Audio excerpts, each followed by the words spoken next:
go live. Hold our breath. You are live. All right. What is going on, everybody? RogersBase here. I am joined by a very, very special guest today. The one, the only, Mr. Matt Owens, writer of the upcoming One Piece Netflix live action adaptation. I know many of you are waiting. Look at this. Everyone in the chat going, whoa, they're all excited. Thank you, seriously, so much for joining me today. Dude, we've been trying to get together. Me. Of course.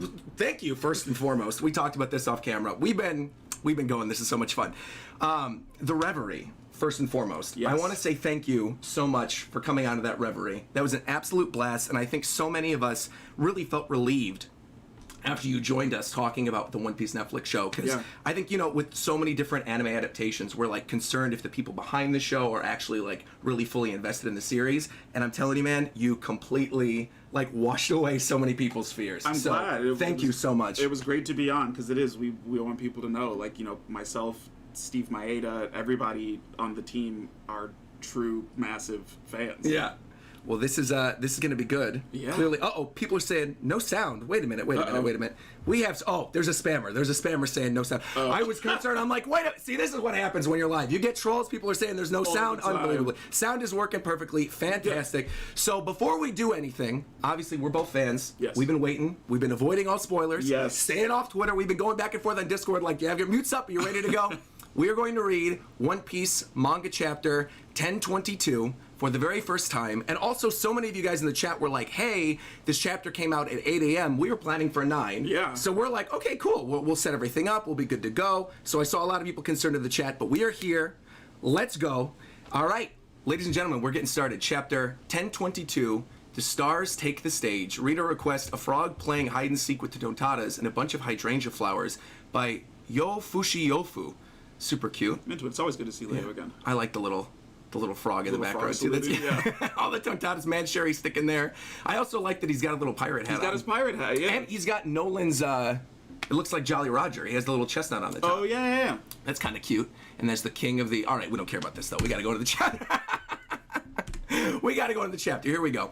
Over 30,000 members of the Animal Kingdom pirates squared off against a raid of 5,400 from the Samurai Pirate Alliance. You got him swinging around his ball and chain over there, but the gap slowly closed thanks to Otama's melee dumpling strategy and the inspired efforts of the samurai and the pirates. We're getting a little bit of an Oda map there. Ulti, Sasaki, page 1, Black Maria, who's who. Love a map. And then on the bottom, now the enemies, fearsome Tobiropo, are down and out. If I could, real quick, Matt, join me in prayer real quick. Morge, I am so sorry. My thoughts and prayers are with you. I know you thought the raid was going to end in failure. It's not. Amen. I don't know. That still makes me so nervous. Like, I love seeing this. I love it's like, great. We have confirmation, because some people are like, no, Sasaki's not down. But here we go. Yeah. We're finally seeing Black Maria, Sasaki. Unfortunately, Who's Who is down, though, too. Because I feel like the stuff he was setting up with the sun god Nika, and then all the things with the fishmen could have been really interesting. But and everything with I want to know more about his backstory with the gum fruit. Oh my god, absolutely. Because, like, okay, so I'm going to ask you this real quick. Yeah. Side note. Who do you think is the previous owner of the gum fruit, and why do you think the Marines want it so much? The easy answer is that, like, oh, well, it was Joy Boy, or oh, like, it was someone important. I would like to think it's no one of importance, because it being important, I know this is a thing that, like, the community's talked about a lot, is that still sets up this, like, child of destiny thing for Luffy, and so many people love that Luffy isn't really that kind of a character. So I'm hoping that beyond the fruit itself, there isn't anything particularly special about its past history, or who might have had it, or... So there was a good theory that I saw, and I can't remember who said it. Somebody mentioned it on one of my theory streams. I think maybe O'Hara brought it up at some point, but the theory was that the government wanted it so badly because it has something to do with, like, purifying the gigantification stuff with the kids in Punk Hazard.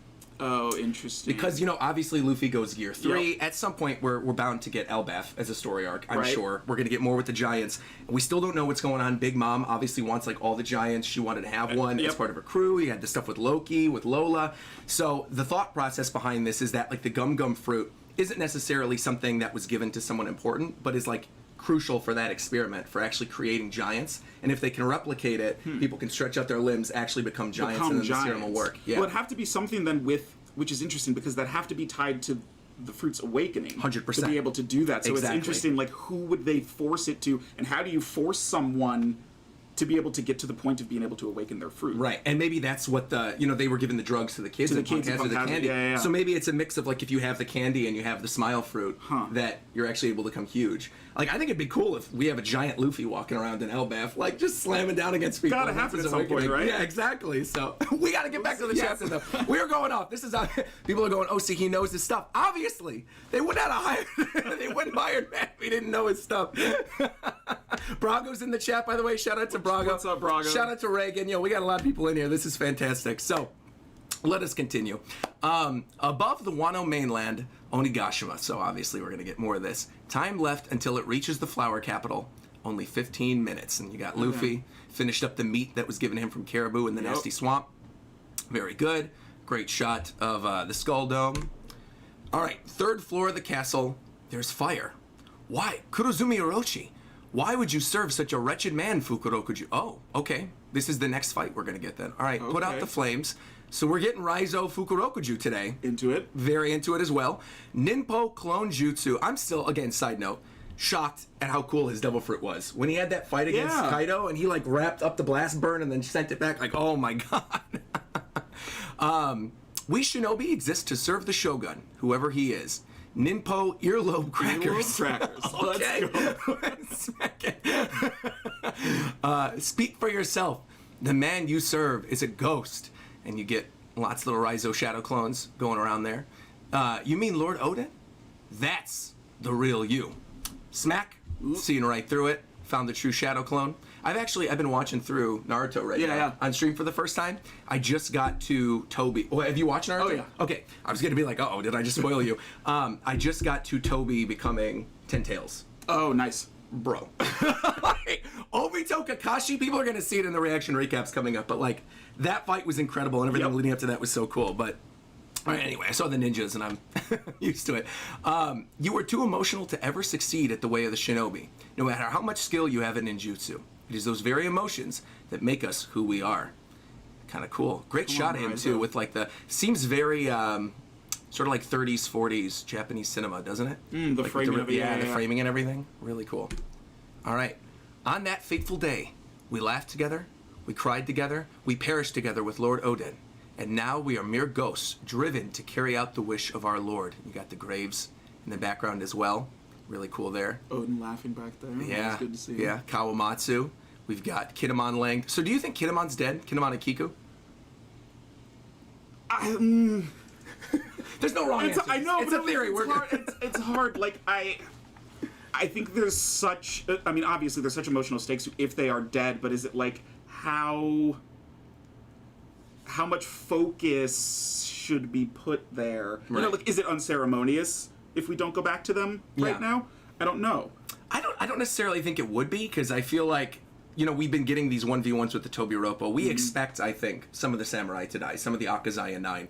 And so I think, considering the fact that we've sort of had like 2 fake outs with Kinemon at this point, if he did actually go down, it would make sense to me. And then Kiku as well, because they keep cutting back and forth to like the stuff with Kiku and Kanjuro, so we'll see. I don't know, we'll see. The only thing that would make me feel at ease is like I'm hoping that like the more people who die, the less chances that Law's gonna die. Oh my god, don't even, because I can't handle it. Hold on, I will give you this. I'm climbing over back here right now. I can't handle that. Here you go. I have to protect my son. Protect our son, here you go. Look at him, come on, chat, look, he's too good. He can't happen. Look at him. I'm right there with you. Law is one of my absolute favorite characters, if not my favorite character. So Absolutely. I'm very happy to hear you say that. So I hope we get more Law this chapter. Yeah. Honestly, is what I hope. Okay. Anyway, see, we're going off topic. This is great, though. I love having a guest for this now. This is great. It was not his order to us. It's a mere duty. Each of us chose to follow our emotions and carry out this mission of our own free will. You're seeing Izo, Denjiro, Nekomamushi, who I think is against Jack right now, right? Or no, he's not. Inuarashi's against Jack. Yeah. That's right. If we must die to accomplish that, there's Ashura Doji as well. I almost forgot about his sacrifice. Then so be it. Today, the long, dark night of Orochi and Kaido ends, and a glorious sun rises over the land again. Lord Momonosuke shall be Shogun. Let's do it. Let's do it. I did a video on this. I still want it to happen. I want that moment of Momo, Yamato, Marco, and Luffy fulfilling the Momotaro thing. Yep. Right at the top. Momo, Tsunachi, right on to Kaido. Like, I need it. Even if it isn't the blow that takes him out or anything like that. But I would still, love to that see that. setup. Yeah. All right, third floor. Hawkins. How many replacements do you have left in there? Oh, Killer versus Hawkins. Okay. I like to see it. Barely any. My outlook is poor. I pity those lives. Ooh, great shot there. Look at that going right through the straw.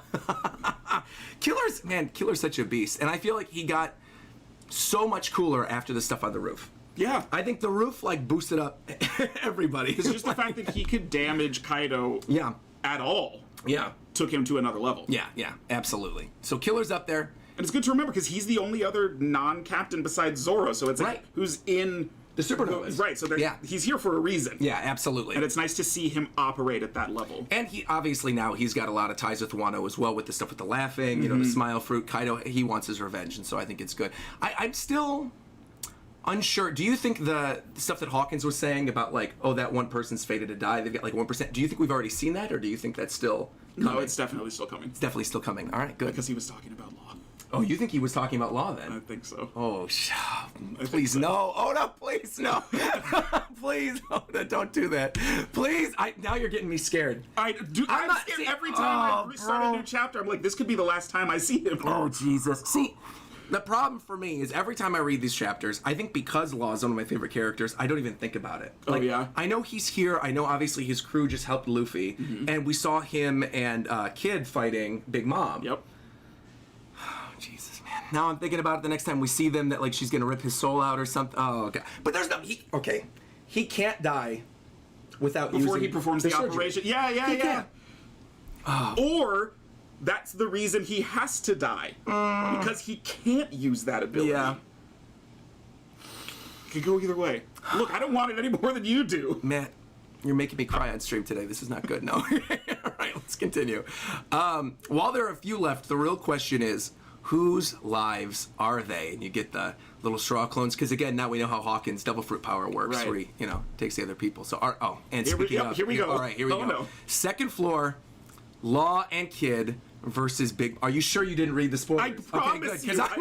I'm like, okay, because now you're worrying me. You were saying something about Law, and now I'm seeing this. All right, second floor, Law and Kid versus Big Mom. What's gotten into you? What's wrong, Eustace? What is this? Where did these stab runes come from? Oh, shit. Oh, no way. Oh, Hawkins. When did he do that? Yeah, I want to know. Where did these stab wounds come from? You're saying that the straw doll belongs to... It would have been satisfying to allow you to kill Kid yourself without realizing what you've done. But then I decided it would be more entertaining to tell you and watch you struggle to attack me. Oh my God. The only way you can finish me off is by personally killing your own captain. And his name's Killer... Oh my God. Go on then. Put on a show for me. Fwa, fwa, fwa. I like your style. Yeah. Wow, okay. How the heck is he getting out of that? I don't know. When did he do that? Yeah. I guess, look, it's very possible. Since they were allied before, he could have had this trump card in his pocket forever. Yeah, it could have been when they were sitting at the table before Kaido, like, slammed down on them, that they made some kind of truce. Oh, man. Or even when they had their alliance, he could have just done this and had it as a backup, because I'm sure, he said himself, he was like, no pirate alliance ends well. No. Except for, hopefully, with Law. Hopefully. But like, he could have planned this a long time ago and just kept it in his pocket. Oh my God. All right, well, this is where this is going. Thankfully, though, Law is not the straw doll, so we're good. He's good for a little while. Well, I don't know. We'll see. Turn the page. Yeah, right. Oh, here we go. Okay. Some good stuff. All right. Performance floor, Skull Dome. All right, listen up, all you miserable former Animal Kingdom pirates. The price for treason is very steep. You got King, look at King too, just holding the guy by the head. And you got Queen too, in the hybrid form. Crab-looking bull guy down in the bottom. All these weird, I love Oda's weird, like, hybrid smile fruit designs. I think they're great. Sangoro, are you all right? Damn, two of them at the same time is too much. They're looking for Zorojuru. Who can possibly stop them? They'll white out the entire floor. Where's Marco? Help us out, come on. He's reached the limit of his stamina. We gotta fight our own... Oh, Marco's down. No. I don't believe it. I don't believe this. I don't believe Marco's down. I don't want to believe it. Maybe I'm like Morge with the rage thing. I don't want to believe it. I don't want to believe it. I don't want to believe Marco's down. Chopper, Miyagi. If the medicine isn't working, just drag that green mummy to safety. We gave him the medicine, but will it still take longer? He's in grave condition to begin with. I'm sure he's fine by now. Keep your chin up, Zoro. I can see Zoro fighting through. Struggling. He's trying. You want? Oh, okay. You want me? I'm right here. Let's go, Sanji. No raid suit either. We like to see it. Yep. Sangoro, find Roronoa and put an end to him. They were giving him some kind of strange treatment, so don't let them heal him. And King's up there. Oh, you got Parasparrow as well. I almost forgot that he's still here. Because he had just, when we last saw him, he had just beaten Carrot and Wanda, right? Yeah, but then we saw him again, didn't we, with the stuff with Marco? Like chapters ago. Oh, right, Yeah, 'cause but that's they how he's had over that here. weird conversation Right. as they were heading. Yeah. Right. So, stupid beast, they kicked up so much dust I can't see my target. I'll be the one to eliminate Vinsmoke Sanji. I actually think that's a good way to tie stuff into, considering the stuff with Whole Cake Island, because he obviously played such a big part in it. Yeah. If you had simply married Pudding like you were told, Yep. we'd never have to team up with these cretins. All right, that's him, boss. Oh, wait, what? Nekomamushi, what the heck? My eyes went like right here. What? Now die. Germa's biggest failure. So he's about to snipe Sanji. Nekomamushi coming in. Interesting. Well, that goes back to what we were talking about. Like, who's Neko gonna fight if Inuarashi's fighting Jack? Right. This is it. Step outside. This is for Pedro. Yes. With how do you even say that? Just a slam. Sends him flying. I'm not done with you. Oh, let's go, Neko. I still, every once in a while, I find myself singing like the Neko Maushima. I'm sitting like doing work. All right, we found him. There's Zoro. They spotted us. Run faster. Holding him still. That was such a funny chapter when you see him like wrapped up with the bandage When across the first time. Sanji first carries him, yeah. Oh my god, so good. I loved, people were doing edits of it where it was like Sanji carrying him like Mihawk with the black blade. It was so good. All right, protect Zoro. He suffered these wounds honorably. Let's go. It's King. Uh-oh, Obi's going up. See, Obi's hype. All right, it's King. There you go. You got Miyagi over there. They're carrying Zoro. I like where this is going. Setting this stuff up. Leave him alone. Damn, do I have to do everything for you, Mosshead? Sanji's coming in. Undying Thistle. Imperial. Oh, Marco. Oh, okay. He's Good. okay. Okay, that's okay. Good. Undying Thistle. Imperial Flame. I've heard tales from long, long ago about the race of people atop the Red Wall who could burst into flames. Okay. And here we have King the Wildfire. Okay, this right here, the race of people atop the Red Wall who could burst into flames. So we haven't heard anything about this since Big Mom was like, oh, I don't have one of you. Yeah, exactly.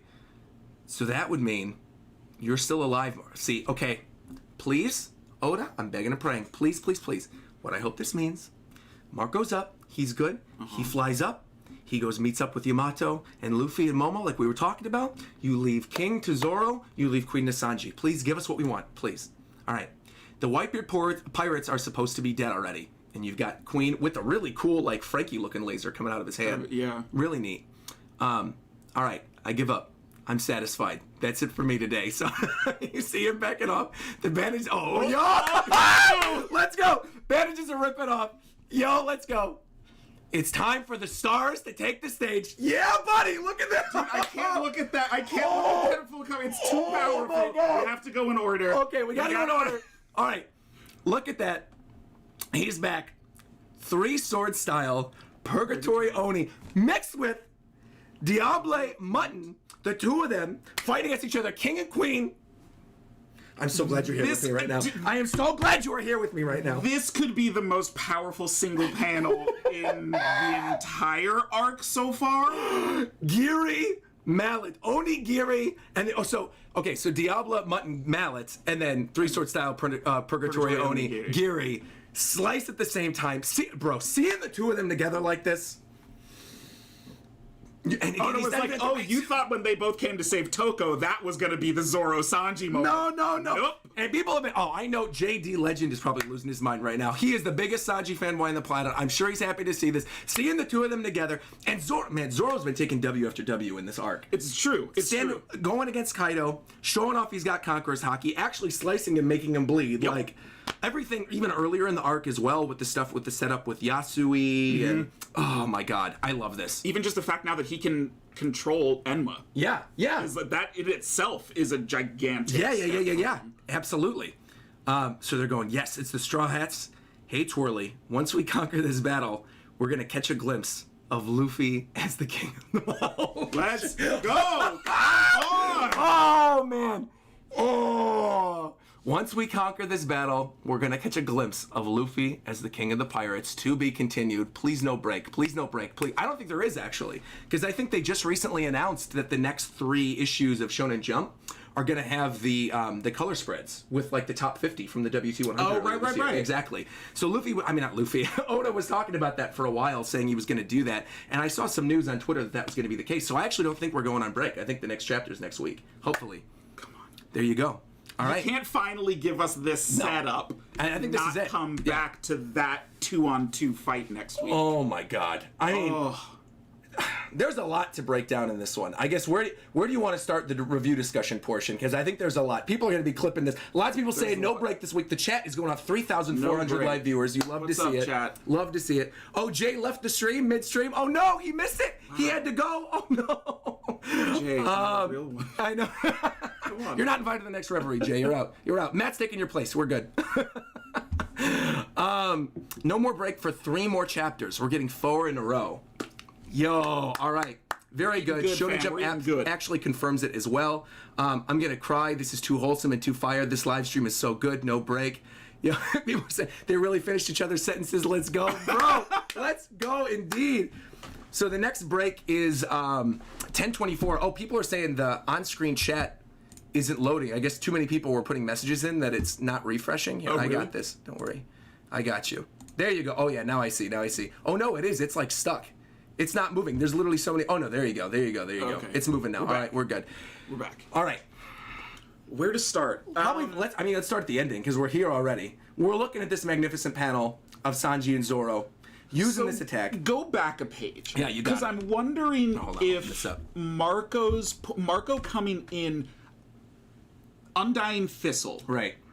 Look at the placement of where Zoro is. Yeah. This can't just be an attack against King. No, he's healing him. Right. Yeah, easily. It's an attack that's healing him, because you see Zoro pop out of the bandages, and Marco says, "That's I'm satisfied. That's it." He wasn't here to fight again. No, he was here to heal Zoro. Marco's done. Yeah, and I think that's what people really need from Marco at this point. I feel like that's what they were missing when they went to the roof the first time, is they didn't have a healer. Right. Like, obviously Law's a doctor, but Law was busy being Law, right, fighting with the rest of them, so he didn't have the time to do it. So I think, that further substantiates the idea that Marco's going to help heal them, because I think Yamato and Luffy need all the help they can get. That's an amazing panel, I think, on page 14, with Marco doing the Undying Thistle Imperial Flame thing. You got the two of them against each other, and then, it's weird that Oda didn't draw, flames going onto there to signify it, but I think it might have just been for that surprise of the next panel where you look and you see... Right, you don't want to give it away. Yeah. And because even in that next shot of Marco, he's surrounded by flames. Exactly. So. I think those are remnants of the Undying Thistle around the front, though. I'm assuming that's because we're seeing it from behind, so he's clearly peering through the little hole that's in the flame there.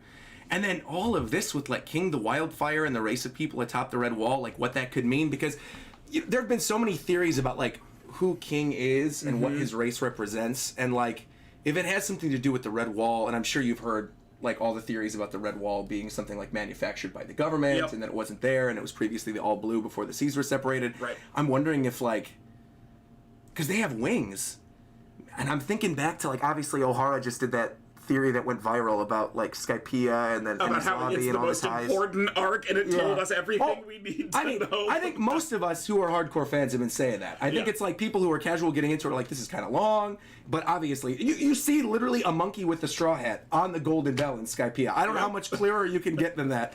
But yeah, I'm wondering if maybe his race is a branch off of the people of either the moon, who also have wings, right, or the Skypieans, the Shandians, and that they're ones who actually allied with the world government. And that in doing so, we're somehow cursed by either the devil fruit or the sea or whatever, and that's why they can create flames. I don't know.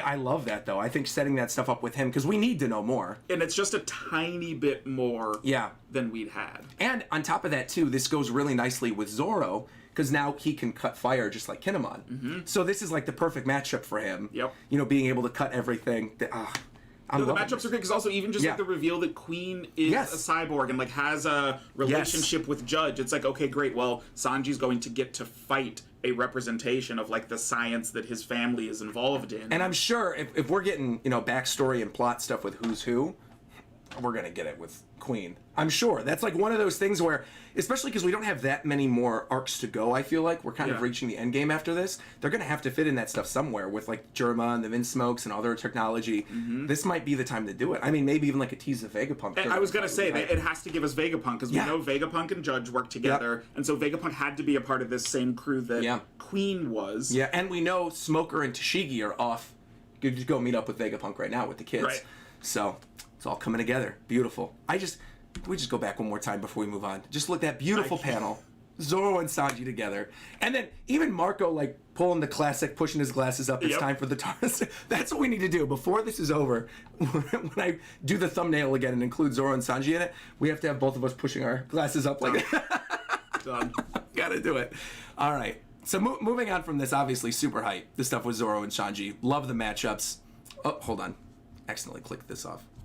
Love to see the stuff with King. Love to see the stuff with Marco. This, now, I really did not expect, we're on page 12 and 13 right now, people.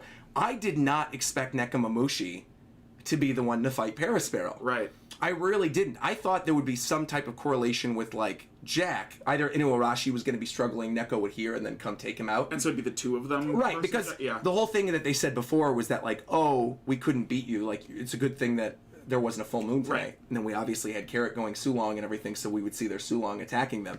But now, I don't know. Where is Carrot? Give me my. Carrot's been beaten, I think. I know, but like I can't. I'm a massive Carrot fan. Like I want her. I need her to join. It's like every time you see her in Wano, she's either in the background or like taking an L, and I'm like, no, can't we? We got to set her up because she's coming with us, right? She took a giant W with the stuff with Parasparrow earlier when her and Wanda like first showed up. Like that was hype. Yeah, it was the stuff cool. afterwards where it felt. Yeah, exactly. But I mean, I would love to see Carrot join. Because even she has to come back. Because like, look, Nekomamushi coming in saying this is for Pedro. The biggest evidence that people who believe Carrot's going to become a Nakama is that she is the one that's carrying Pedro's will. Yes. All of that stuff coming down. The Nox Pirates. With Roger and all of that. Yes. Bringing Pedro up again makes me wonder. Wanda and Carrot were defeated. Yeah. There might be a way that she comes back into this fight. Maybe like it could be like a Nekomamushi and a Carrot. I'd be fine with that, like a tag team. Versus Parasparrow. Well, what if? Because we were just talking about Samurai dying and like the Akazai 9 dying. What if like Neko dies and like basically proclaims like you're the next leader of the Minx and like Wanda and Carrot show up or something like I leave it to you two. Yeah. Like that. Oh my God, Carrot and Wanda become the new Inuarashi. Oh my God, bro. Oh my God. Oh, that would be so good. That's so cool. And that would be a great way to link that up because, I don't know. I feel like Jack has to be involved in this in some way. Because we know Inu's fighting Jack, but I feel like having the two of them there when he officially goes down would be like so important. And just like, we were just talking about, I feel like, having them be the new like day and night. Well, that's what happens then, right? Like one of them will go and help each of the two leaders. So you'll get like Carrot and Neko versus Parasparrow and Wanda and Inuarashi versus Jack. And that'll give you the ability to have that kind of like spiritual handoff to the two new leaders. The only unfortunate thing about that is if that's the case, then Carrot probably won't come. Because I'm right there with you. And Maze, longtime subscriber in my chat, I also see a lot of donation questions. We will absolutely get to those after our review discussion is over. The one weird thing about that is I think she would be such a great lookout, but at the same time, I do wonder if, because Carrot would have to join after this arc if it was going to happen. Right. It's so clear Yamato's joining now. Like, without a shadow of a doubt, it's clear Yamato's going to be the next Straw Hat. So I am wondering if Oda would want to do like the one after the other. And then again, we also just got Jinbei. Like technically, officially, he joined during this arc. He joined a long time ago, but like, in Wano is the first time he's actually with all of them. So I don't know. Interesting discussion stuff there with Nekomamushi. Yeah. Seeing more of this with Sanji and the sniping, I thought was really cool. All right, working our way backwards. That great shot of hybrid form of Queen. Yep. And King as well. See, I'm wondering with the mask, is King already in his hybrid form? Like, have we only seen him in that? Yeah. Because he always has wings. And we know he's like a pteranodon. Right. Because we've seen his like full form. So yeah, I don't know. It's possible. Maybe. Because his wings don't look different there than in...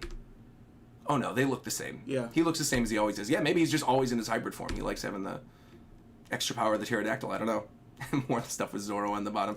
Good comedy here too, actually. I thought this was great. Yeah. See more of the stuff with Chopper Miyagi. All right. This is actually This is huge. This is enormous because I feel like the Zoro Sanji stuff in this chapter was super hype. Yes. But this is like ripe for theory crafting. Yeah. Like, how this is might Killer be gonna the kill most him? major part of the chapter. So we're obviously talking about page 8 and page 9 with Hawkins, Kid, and Killer. And then finding out that actually Kid is the one being affected from the Straw Dolls. And in order to take down Hawkins, Killer will also have to kill Kid. How does he get out of this? I mean, how? Is there any way you could possibly think of Killer being able to take him down? I almost kind of feel like Killer would just do it. I mean, look, he's laughing and saying, "I like your style." Yeah. He might do it. He might. Because I don't really know what else. Unless there's like another Straw Doll or Kid's maybe able to negate it somehow with his Devil Fruit power, like utilizing, I don't know, magnetism. I mean, he's already missing an arm. I mean, he literally crafted a whole arm out of himself, so maybe he could just like become a cyborg or something, you know? Is this where the operation comes into play? Oh, please. Oh, God, no. Please, no. Does oh, Killer shit. No. Hawkins, which kills Kid, which Law uses his power to bring him back, kills Law. Is that what we're getting into? You said it, and now I believe it. Is that where we're going? The idea that, yeah, he would use it on... He would kill Hawkins by killing Kid, and then he would use it to bring back Kid in the midst of the fight with Big... Right. Because they're both there with Big... See, I had assumed... there. Oh, my chat's going, no, please, no. Look, please, I don't want it. We're all saying... I don't want it. Crocodile in my chat's going, you're going too far, man, you're going too far. I don't want it either, but you said it, and now I'm like, oh my God. I could see him doing that. There are a lot of pieces here that have to do with death and life, and just who is with who, and I don't know. And, you know, because we always sort of equate, you know, Luffy and Law and their story together from, like, that initial meeting with Sabaody. Mm-hmm. But, like, who was with them in that initial meeting? He was right there with them. It's always been the trio. And Oda has said himself that Kid didn't get as much recognition earlier on as he wanted, which is why it's so awesome for him to be such a major player here, because it was the three of them. And to think about it, like you mentioned earlier, Kid is also the only one who has a second mate that is also a supernova. Right. Furthering that.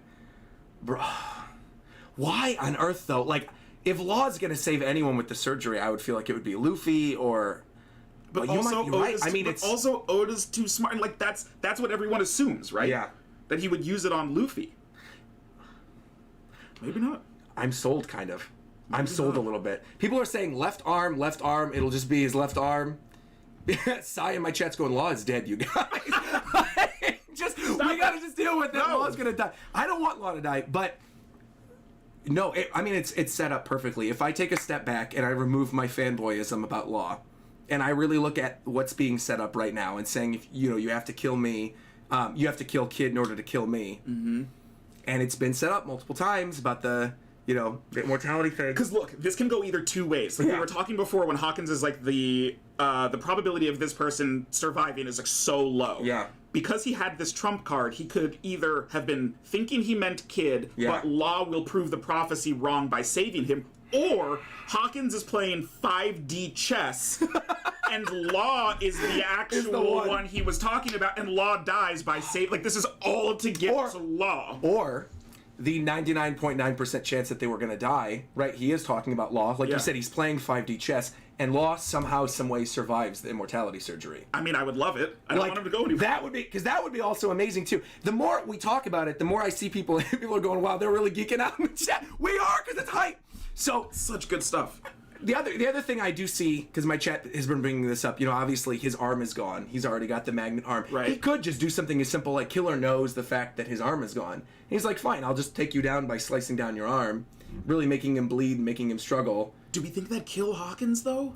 I think Hawkins is too smart for that, honestly.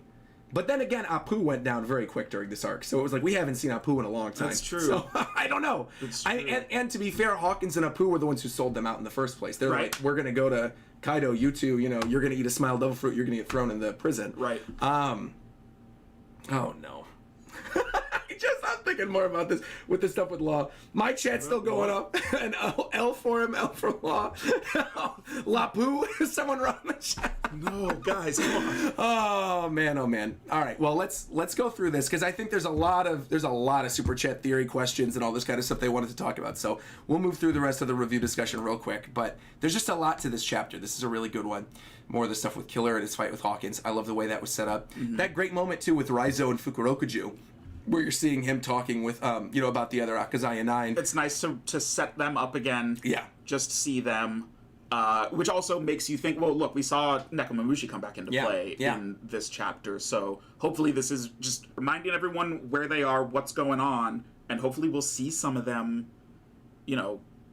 doing stuff in the next chapter. Like, maybe we'll go back to Jack and Inuarashi. Or Kawamatsu and Izo and Denjiro and stuff, yeah. Because then, obviously, I'm sure you believe this as well. I think most people believe this. Orochi still got one head left. Oh, yeah. Who do you think is going to be taking it out? If you had to choose one of them, who do you think would cut the head? Denjiro. Yeah, that's what I'm thinking too. Right, because previously I was like, it's going to be Hiyori. Because Hiyori, was Kuromurasaki, allowed herself to die, all that stuff, but we haven't seen Hiyori yet still. I was certain during that chapter 20 ago or whenever, when Kanjuro made the fake Oden, and we saw the strands of hair on the side and stuff, I thought, so that's Hiyori. She's healing them, or Toki or something. There were all these other weird theories that Toki wasn't actually dead. And then it ended up being Oden. And we're like, well, then what the heck was up with the person with the long hair? Mm-hmm. So, I don't know. But Denjiro makes sense. He worked for Orochi for so long, and he's got to have his entrance back and revealing who he was to the other Scabbards and stuff was super cool. But I feel like there's another big Denjiro moment that needs to happen on the other side of him revealing himself to everybody. Agreed. And I think it could be. It just makes sense. He worked for Orochi. He, more than anyone, was here through. Yeah, all of he it. suffered. I mean, his face literally changed. Right. You see him go from this happy-go-lucky guy with sunglasses to what he is now with a long face. So I think it'd be him. I like it. All right, moving through the rest of this. Real quick, we got more of the stuff with Raizo Fukurokuju with the Shadow Clones. And then that brings us back to the beginning of the chapter with, the enemies, fearsome Tobiropo, are down and out. We had that discussion a little bit while we were actually reacting to the chapter. But, again, you think they might not be down for the count yet. I think they might be down, but I don't necessarily think that the raid will be a success. See, I'm not as hard on it as Mord and some people. Yeah, he's are. I know he's so he's going to die on that hill. I think it's still very possible. Yeah. But this is a huge blow. Confirmation that 3 major players are out. Yeah. Well, and even more than that. Because Page 1 and Drake Ulti is are done. turned, and Page 1, and Drake is turned. It's done. Yeah, they're done. It's done. So, I really want to see what Drake is doing. Well, Drake, last we saw him was taking out a number or something, right? Yeah, he's just on the main stage, just where Zoro and a bunch of the others are and stuff. Drake's kind of a wild card too, and I'm thinking about the stuff with Hawkins. Maybe he gets involved in that fight. Be cool. Or we keep going back to this, but Law immortality. Yep. Brings back Kid, dies, needs a second supernova to deal with Big Mom. Drake comes in. That's cool. Drake and Kid. Because even if Law doesn't die there, if he's down for, if he uses it, something's going to happen. He's going to be down for the count, which would then lead the perfect opportunity in for Drake to go in and fight alongside Kid. That's a cool tag team. It's also a really nice way to show how much more important Drake is than I think we've all thought. Drake, he's always been one of the supernovas, but learning that he became a Tobiropo, learning that he's the head of Sword, Drake is a lot more important than we ever knew. Of course. So that's a really interesting way to be able to help platform him. Is he can be on the same level as Kid. He can go up. He can come in and help tag team against Big Mom. That would be That'd be hype. very unexpected duo. And it'd be weird. I wonder if like, I just like what attacks they would do together. I could see something where like Kid creates like a magnetic armor around like his dinosaur. Are we getting armored dinosaurs? Yeah, that'd be sick. You know, I'd be down with that. You know, I'm in. All right, and that's chapter 1022. We've gone through the full review discussion. We live reacted. It's been a ton of fun, but this is what people are here for. People are here for the Q&A. Oh boy. People are here for the live chats, the super chats, all these questions. So that's what we're going to do. All right, Let me open up we have a ton of them this week. Like, a ton of them this week. I knew this is going to be... Look at all of these. Look at this. Every, like, 5 minutes, too. We got a whole list, so I hope you're ready. All right. We're going to start with... Oh, no, this is 22 minutes ago.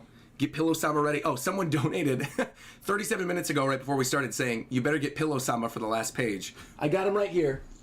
I got Pillow-sama here. I didn't pull him out because I got a guest. I'm not going to scream on my pillow when I got a guest, but if I have someone to play off of, then it's fine.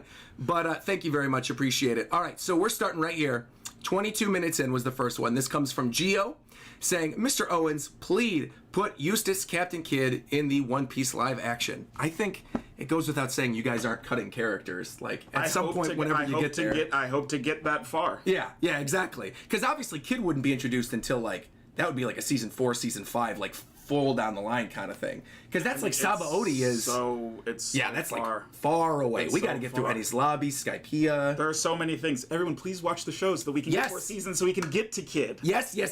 And once again, I said this at the very beginning. I cannot emphasize enough how much it means to the One Piece fandom at large to see you guys interacting with all of us, to show like, no, this really is made by fans of the show that want to see the show really succeed. Yeah. Oda's overseeing stuff. It's just like, it's a pleasure, seriously, that you guys are talking with all of us and hanging out here. We're so excited. I'm so excited too. All right, let's continue. Sorry, I'm just going to keep gushing. All right, Kevin Garcia, 22 minutes ago, said, thoughts on live action starting with Sabaody and Marineford world building and show crew dynamics via flashback and third-party dialogue. I'm assuming you guys are going to start world building stuff much earlier than Sabaody, right? No comment. No comment. All right, we're going to get a no comment on that one. That's good. We're probably going to get a lot of no comments on a lot of these, but just be patient. Sorry, guys. Today I'm just a One Piece. Just a fan. I'm just one of you. I'm everybody else. Yamil super chatted and said, Neko pushed Parasparrow outside again just to where Carrot and Wanda were. Carrot for Nakama, Carrot Redemption, 12 crew members. Hell Going yeah. back to where we were before. Yes. Absolutely. Captain William Lawrence says 2 things. The Killer and Hawkins fight. Killer cuts off Hawkins' arm, and somehow salt could be used to purify the voodoo doll, just like voodoo IRL. Oh, and we have seen that salt is... His weakness. Yeah. Well, Jinbei's not really doing anything anymore now with Who's Who. True. And Jinbei could use salt water and stuff with Fisherman Karate. Maybe he negates it some way. I'd love to see a Thriller Bark throwback and have Usopp shooting some salt. That would be awesome. Yeah, because Usopp and Nami, they're done now. Because Age 1 and Ulti are done. Yeah, that was a while ago. Throw Usopp into this. Exactly. Give me a Do a Thriller throwback. Absolutely. That's a good call. Let's see. Jimmy Stryker super chatted and said, Kid awakens his devil fruit and Zoro uses Kinemon's fire splitting. We talked about that already. Yeah, like, no doubt about it. He's going to cut fire. Tev Sauce says, how do you think Zoro will end up fighting against King in the air? Sanji seems like he can handle it better since it's an aerial battle. That's really interesting. We got to think about that a little bit. I mean, if they're tag teaming him, why not? Sanji kicks Zoro into the air for the final blow against King. They have to work together. Or, spitballing here. Yep. Sanji gives Zoro the raid suit. Just because Sanji doesn't want to use it, obviously. He doesn't want to use it when he can. If he could beat Queen without it, and says, look, I got something to help you out, throws the raid suit to him. We get Zoro in Sanji's raid suit, sending all of the fanboys off. Mass Zoro with the swords in the air flying around. I absolutely love it. You're an insane person. But I mean, could you? I love it. Like, shippers, all the fans, everybody who loves seeing interactions with them, they would die. If you see Zoro wearing Sanji's raid suit, flying around, slashing, like with onigiris, the statues would sell out instantly. That is free merchandise, Oda. Right. That is free merch. People are going, that's Pre-orders are already impossible. sold out. Okay, you know what? Fine. Here's what we're gonna do. I'm doing a poll in the chat right now. People are saying that's impossible. Poll. Impossible. Poll. I don't think it's impossible at all. Oh, hold on. How do I make this? Isn't Twitch? I'm like trying to make a poll on Twitch. I forgot they make it easier. All right. Could Zoro wear Sanji's raid suit? It's just also amazing because nothing could exemplify a singular person that Sanji would hate more than Zoro wearing Jermatech. Bro, I'm telling you, it would be so good. All right, I'm asking my community. The poll's going up right now. I'm convinced. I'm in. I'm in. Zoro's got to wear the raid suit. I want it. Here we go. So could Zoro? I'm saying yes. Yes. Oh, I can't perform it in here. I can't vote. All right. Well, you guys got to vote. That's fine. Here we go. Here we go. No, 51% right now. Yes, 49 with 443 votes. But obviously, we got a lot of people in here. So once people get their votes, and we'll read it out a little later. I'm sorry. Where were we? That was too hype. Christopher super chatted and said, Roger, what do you think about Porcus de Rouge being the former owner of the Gum Gum fruit, which explains how she was able to carry Ace past term? Ooh, that's cool. How much older is Ace than Luffy?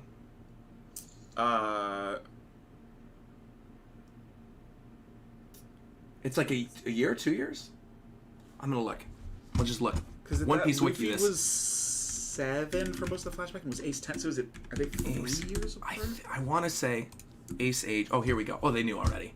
It's like, look, we know you're searching One Piece stuff. Right. Yeah, Ace was 20 when he died. And then Luffy was 17. 17, so there you go. So Yeah, 3 years, exactly. yeah. 3 years. Okay. Okay. Yeah, I mean, yeah, because the government would obviously have been there at the birth. Like, they would have found out about it right away. They would have gone in, probably wanted to swipe up. Oh, but now I'm thinking about it. But that was, I mean, it's part of the whole reason that that Roger asked Garp to take him. Yeah. Maybe part of it, which is true, Involved is the fruit. I don't want my son, like the whole thing about children shouldn't have to bear the sins of their father and all of that. Yeah. But there could have also have been another reason, and it could have had to do with the Gum Gum. The Gum Gum That's fruit, right? Where he gives it to Garp or something, says, I trust you know what to do with this or something. Trust this with the new generation or something along those lines. Yeah. You know what? That's actually cool. a very good theory. Yeah, I like that. Because I also think that's good. That goes back to what we were talking about earlier, where it's not someone that's like too important to the story, where it's like a Joy Boy type character. Right. Or like even the Sun God, I think. Or, if they're one of the same, whatever. But like having it go to Rouge would explain carrying Ace for so long, how she was able to expand her body, why the government wants it so badly. Just like you said, the stuff with Roger and Garp ticks all the boxes. So I'm actually going to say, great theory. Yeah. I'll keep that in mind. Thank you, Christopher Ackius. Thank you very much. Big Mac donated and said, question for Owen. If and when you guys finally get to the Wano arc in the Netflix series, so this is like years down the line, so I think this is hopefully safe to talk about, who would you think would be a cool king and queen? Ooh, okay. Some dream fan cast. I'll tell you right now who I would want to be Kaido. Jason Momoa. Like, free. Duh. I mean, he'd be badass. Yeah, he'd be an amazing Kaido. That's incredible. Yeah. He basically he is already Kaido. is. Yeah, He already Kaido. is. Jason Momoa got to be Kaido. He already is. King and queen. Dude, if Chris Farley was still alive, he'd be a solid queen. That's fun. King is interesting because that one it's really just about like who has the presence. That, right, because he's got a mask on. He's got that. Yeah. I'm trying to think of. I know. Those are tough. Yeah, King is I think Queen is a little easier because it's like you could get a comedic actor to do it.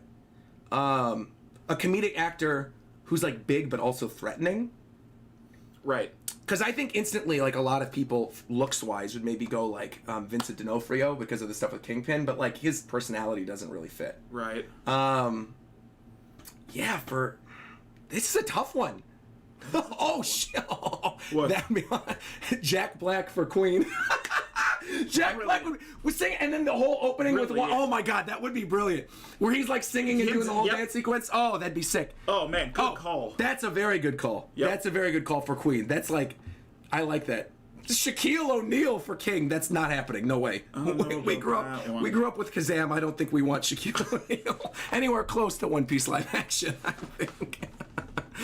Gerard Depardieu. What? That is this is why you guys aren't casting the One Piece Netflix show, clearly.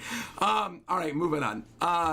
The implication that Sanji fought King and Queen off panel after Marco went down with the suit is interesting. What will actually to push him to use the suit? I mean, that goes back to what we were talking about earlier. Is he going to? Right. And it's interesting because if he was like we've seen that played. Yeah. He did it against Page One. And so I wonder, this feels very similar, obviously with a much more, threatening target, but I don't know what if there would be something different. That's why I really like your theory, because what would be different for Sanji this time versus the last time that he did it? But it's not about him putting the suit on next time, it's about Zoro. Right, because Zoro's like, how am I going to deal with this guy? He's in the air, and Sanji's like, just use this moss head or whatever and throws it. I don't know, because I don't really think it would be something, he really just doesn't care about the Vince Smokes or Germa at all. He doesn't want to use them. He doesn't want to give them.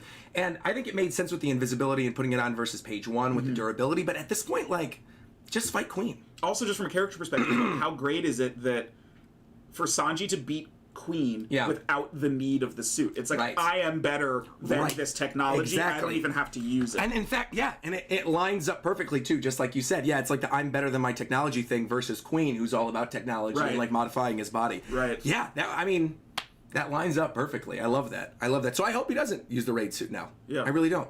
All right, where did we leave off? We have... What's this King of Lightning for Queen? King of Lightning is not going to be Queen. No doubt about it. I refuse. King of Lightning, he could be Yama in Skypiea. There you go. And he gets Skypiea. He could be Yama. He's not being Queen. There's no way. We're not getting King to be...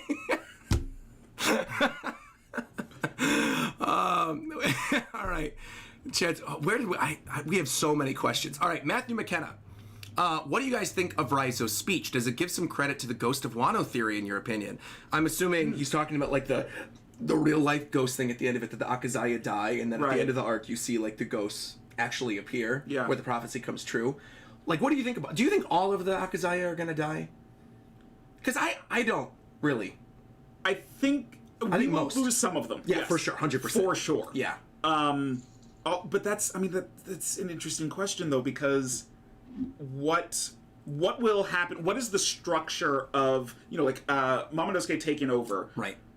Who are his vassals gonna be? We don't really have a lot of other people. I mean, there's Tom. People talk about Tama's actually gonna become a shinobi. Yep. And she will be that. There's the theory, which I only like because I want Carrot to join, that Yamato's not actually going to leave Wano. Yep. But so all of that is to say, I wonder who would be left. So the ones that had a real relationship with Momonosuke that we've seen were Kinemon, Kanjuro, and Raizo. Right, just because they were the three that were there, right. So it's just trying to think, okay, so who would have... Who has that connection, and who would have the most story reason to stay? Well, to be fair, Raizo's the only one of those three that's still kicking. True. Kinemon's on the ground. Yep. Potentially dead. Kanjuro's for sure dead. Kiku killed Kanjuro a long time ago. So yeah, I think maybe Raizo. There's something nice if Aizo were to live. Because Aizo had been gone for so long. Yes. For Aizo to return and be able to really step up and be that presence in Wano again. Yeah. Would be really nice. I'd like that a lot. Yeah, I like that. All right, moving on. Oh, Rob donated and said, I think Rox had the Gum fruit. I honestly feel like Kinemon will be the only survivor of the Akazaya 9 and act as guide and father figure to Momo to help him become Shogun. Rox having the Gum fruit would be... Rox also does kind of seem though, one of those characters where if he had it, it'd be kind of almost like a Destiny kind of thing. Yeah. I do like the idea of Kinemon living, though. They were pretending to be father and son, and so for him to actually be that kind of father for him. Is really especially nice. Momonosuke, if she ages him up, if that actually happens, and we get an aged up Momonosuke, and he sort of is a grown up but with a child's mind, and he still sort of needs that father figure to be no, you're going in the right direction. And Kinemon kind of becomes like Yasue. Yeah, literally for Momo. Yeah, exactly. Yeah, exactly. Utterly stunning, gorgeous, marvelous, beautiful. If King's race lived atop the Red Line, do you think the world nobles killed them all in order to end the fire controlling powerful races? This is from James Gillian. I'm going to read that again because I'm unsure.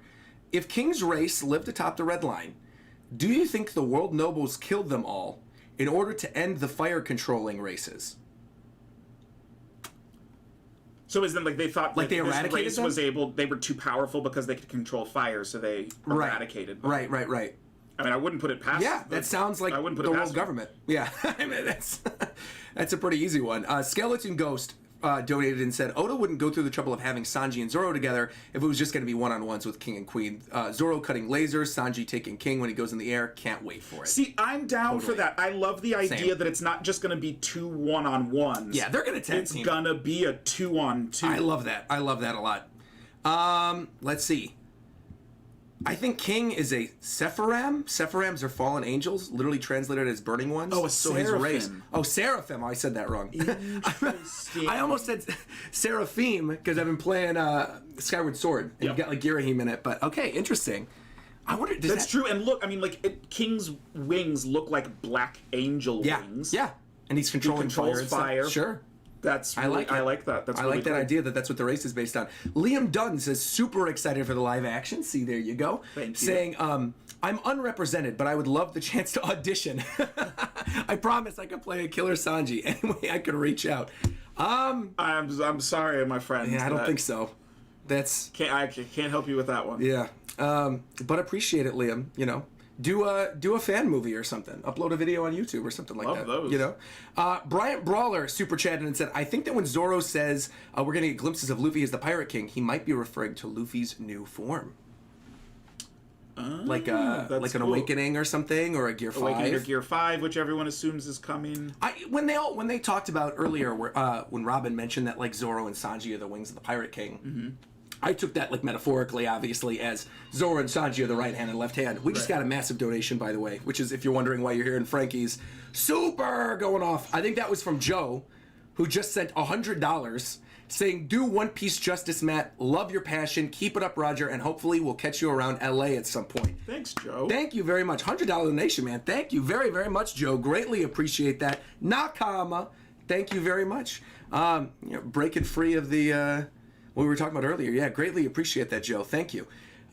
We have Big Oz super chatting saying, "The monkey mink told Neko about Pedro's death and he went after Perisparrow. We knew this fight was going to come. Great stream." So this is leading up to the stuff with Neko and Mushi. right. Brian Carter said, "How many more chapters do you think we have left in Wano?" That's a great question. Well, people keep talking, like, we're still in Act 3. So this is what I want to bring up with you.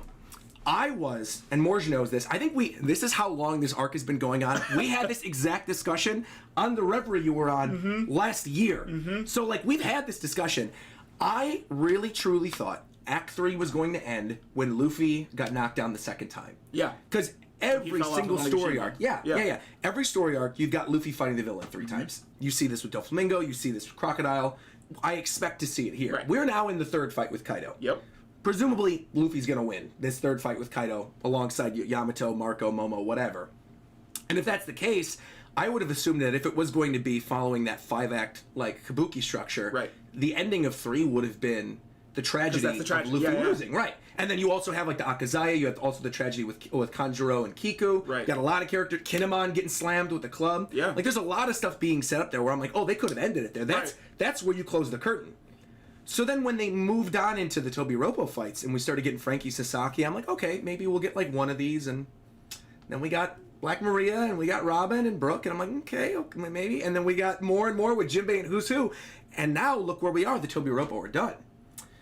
I'm thinking Act 3 is it. Act 3 is it. And our denouement afterwards, we have like the fight with all of this. Or maybe Act 4 is really short. And the climax is Act 4. And Act 4 is just like solely the fight with Luffy and Yamato on the roof with Kaido. Do you think that Oda would break that structure though after setting it up? That's what I'm wondering. Right? In talking about it now, it's like maybe Morge is right. Maybe the raid does have to fail, and that's the end of Act. Like, we're getting all of this great stuff, and there's still going to be some massive loss of life or some. Yes, Law's death. I mean, we're just talking about it with Hawkins. It could be Law's death, and that would actually because. If they save that, we're seeing the glimpse of it here. The same chapter, we're getting King and Queen. If we see the conclusion of King and Queen, right, and the last fight left out of all of these is the Hawkins one, And you get that moment, just like you said. Law dies, that's your tragedy for the act. They close it.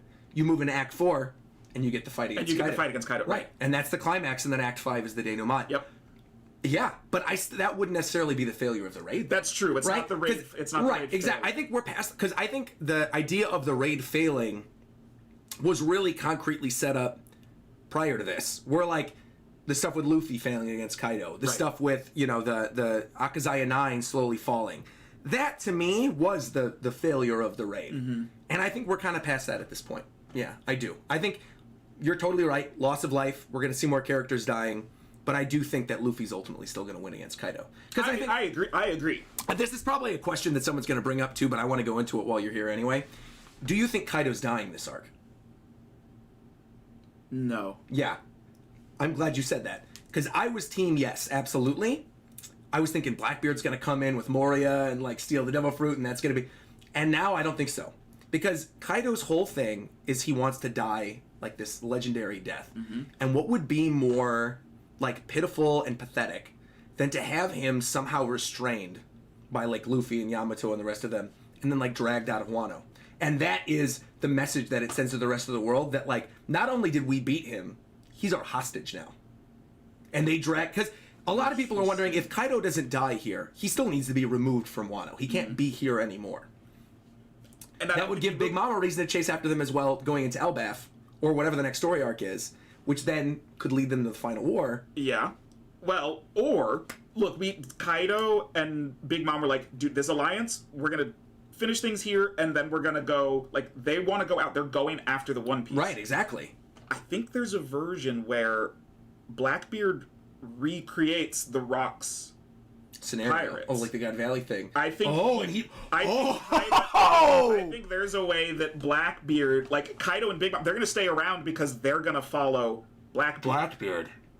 I think Blackbeard, he is the successor of Zebek. Wow.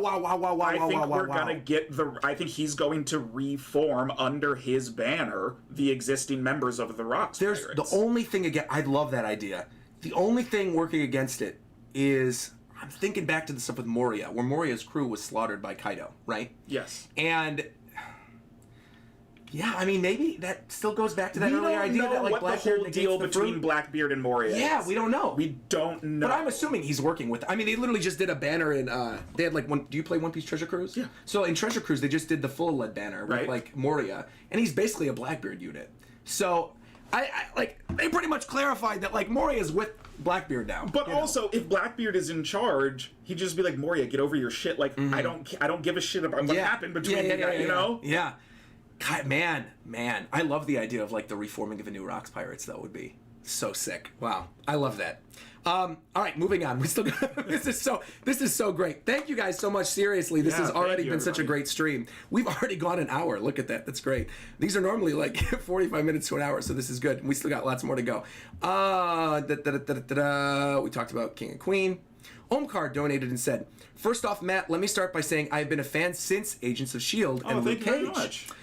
Plus the time you talked about One Piece on the Reverie. So I just want to say, I believe in you, man. You got this. Best of luck with the live action." Thank you so much. See, this is the reassurance. That means a lot. You need. Really appreciate it. We were actually just talking about this right before we started recording. I had no idea you worked on Agents of S.H.I.E.L.D. Yeah. And my chat knows this. Like I said, I used to do contract social media work for Disney. Yep. And at the time, I was doing like the live editorial calendars for ABC for Agents of S.H.I.E.L.D. So it's weird that like our lives are sort of connected. You were on seasons like 1 and 2. It was 1 and 2. Yeah. I joined in season 4 because there was the shows I was doing stuff for. It was contract for Agents of S.H.I.E.L.D. and then there was a show called, I think it was Selfie, which was like the Karen Gillan and John Cho, My Fair Lady show. Yeah. So, man, this is like, I'm getting flashbacks to when I lived at the old apartment back when I was doing like Akunohana reviews, man, prior to being a full-time YouTuber. So this is great. Boohoo super chatted, Boohoo, saying, Pooh is the opposite of going down easy. That tank got up after Kid and Zoro hits, and he is currently the one fighting Drake. I'd like to see that. I would love to see that. Yeah, if we're getting Killer and Hawkins, why not do Again, let's start thinning the herd of the supernovas. I like seeing worst generation against worst generation. Absolutely. Rage 9000 just said Orochi has 9 heads, 8 Hydra, 1 human. Hiyori cuts the human head. Going back to what we discussed earlier. Oh yeah, that was 25 minutes ago, so that's when we were having that conversation. Dr. Doom said, just want to give a shout out to Matt Owens. Thank you for doing what you do for the series. I really have high hopes in you. Thank you for this amazing surprise, Roger. Thank you for joining me. Seriously, we've been planning on doing this and like doing a video since literally the Stampede premiere. Right, since we met like 2 or 3 years ago. Yeah, and then the Stampede premiere was really one of the last things I did before COVID. Yeah. Because that was, what, January of 2020? Or like the end of 2019? End of 2019? I think it might have been December 2019. But I mean, it was like... It was soon. A long time ago, yeah. Yeah, because I remember going to the Stampede premiere, setting stuff up, going home for the holidays, coming back here, getting all the early solo leveling streams out of the way, starting that series, going to visit my family, going to Disneyland for my birthday, and then COVID happened. Yeah. And that was it. So that really was like one of the last major things. And we didn't have an opportunity in that 3 months because we were both super busy. And then COVID happened and we were like, oh, obviously no one's seeing each other. Right. But yeah, and then you were able to join in the Reverie. So that was great. But now we're actually able to do in-person stuff. So we'll see. Here we are. Everything worked together nicely. More stuff about genetics from Sanji. Got a lot of regular super chats. Eduardo came through with a $20 super chat just saying hello. Hello, Eduardo. Captain William Lawrence said, I ran out of space, but the salt cleansing the voodoo doll could set up Usopp joining Killer's fight. He made a salt store or something like it, so there you go. The way you're thinking. Another one for your theory. I like it. Yoshi Pudding donated and said, Matt, are you a Street Fighter fan? Just asking because of your hat. Good eye. Yes, this is a Street Fighter hat. Did you notice, by the way, the shirts we're wearing as well? I noticed he had the Inosuke sweater, and Reagan, when Matt first showed up, she's like, you have to go put your Demon Slayer sweater on your Tanjiro sweater. Initially, I had a Bulls thing on. You said you have a one-piece shirt underneath that, though. I do. So there you go. I have one of my Stampede shirts on underneath. There you go. See, we're full weeb all the time. That's how this works. All the time. Nicola said, have you watched the Rurouni Kenshin live action? I have. I really like it. There you go. James Gillian says, check out the colorations by Majin Art. They are beautiful. Zoro in the raid suit. Okay, there you go. Theories out there. Theories out there. All right, very good. Let's see. Kevin said, what I meant to say was if the live action started in Sabaody leading to Marineford. Oh, no. I mean, no. That's not. I think that's already been announced or talked about. I think that it's starting from the beginning of the story, right? Yeah. So it's not starting Sabaody Marineford. You don't have to worry about that. You're good. The raid suit is coded to Sanji, says Seed. Is it? That sounds familiar. I think that it says that. It's made for Sanji, but who's to say Zoro can't put that on? I mean, that would be all the funnier if it's like super tight fitting and Zoro's like, I can barely move in this shit. Exactly. Yeah. That would even be funnier, I think. That would add to it. Yeah. You get like, Zoro's got his like giant muscular pecs and his abs, everything, and they all just get condensed down in this little skinny suit for Sanji. He's got this. That'd be great. Brian, I think this might be safe. Brian said, can you tell if the script is done for season 1 of the One Piece live action? No comment. No comment. Okay. Oh, wow. Really? Okay. All right. I was like, hopefully that would be a safe one, but no comment. All right. Liam, Glorious Young says, Matt, what are your top 3 favorite characters? Favorite arc? Best white... Okay, these are a lot of questions. I want to narrow this down to one. Who are your top 3 favorite characters? Law, Robin, Sanji. Easy.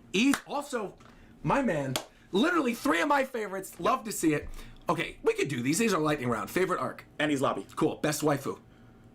Robin. That's what I like to see. This is good. What would your devil fruit be if you had a devil fruit? I mean, Law, because he's my favorite, and like all the different things that you could do with it. Law would be your devil fruit. That's what I would want Marcos. Because think like Law, but Law with that Law can essentially fly. Yeah. Law can do whatever he wants. Yeah. Wow. That'd be Law. Because or like if we could make up a devil fruit, what would your devil fruit be? If you could make up a devil fruit power. In the real world, like you're not in the One Piece world, and not like what would be useful in the One Piece world, but what would be a useful devil fruit power in real life? I want the ability to teleport. Like specifically, like Ooh. I'm talking like Elder Scrolls style, like Mark and Recall. Like, anywhere that I've ever been before, I have the ability to instantly go back. Oh my god, I would love that. Is there a teleportation fruit? We kind of have that with Bluno with the doors. We can Yeah, go wherever he wants. that's kind of a thing. That's a type. Dude, I would love like a Jessica Jones style Purple Man Devil Fruit. Would be so sick. That you could just tell people what you want. Like a Mind, Know Me or something like that. You just take over people's minds. Oh, I like it. That'd be sick. Jesus Acosta. That'd actually be awesome as a YouTuber too, because then you could just speak through the camera. Right. You've already got like thousands of people you're talking to.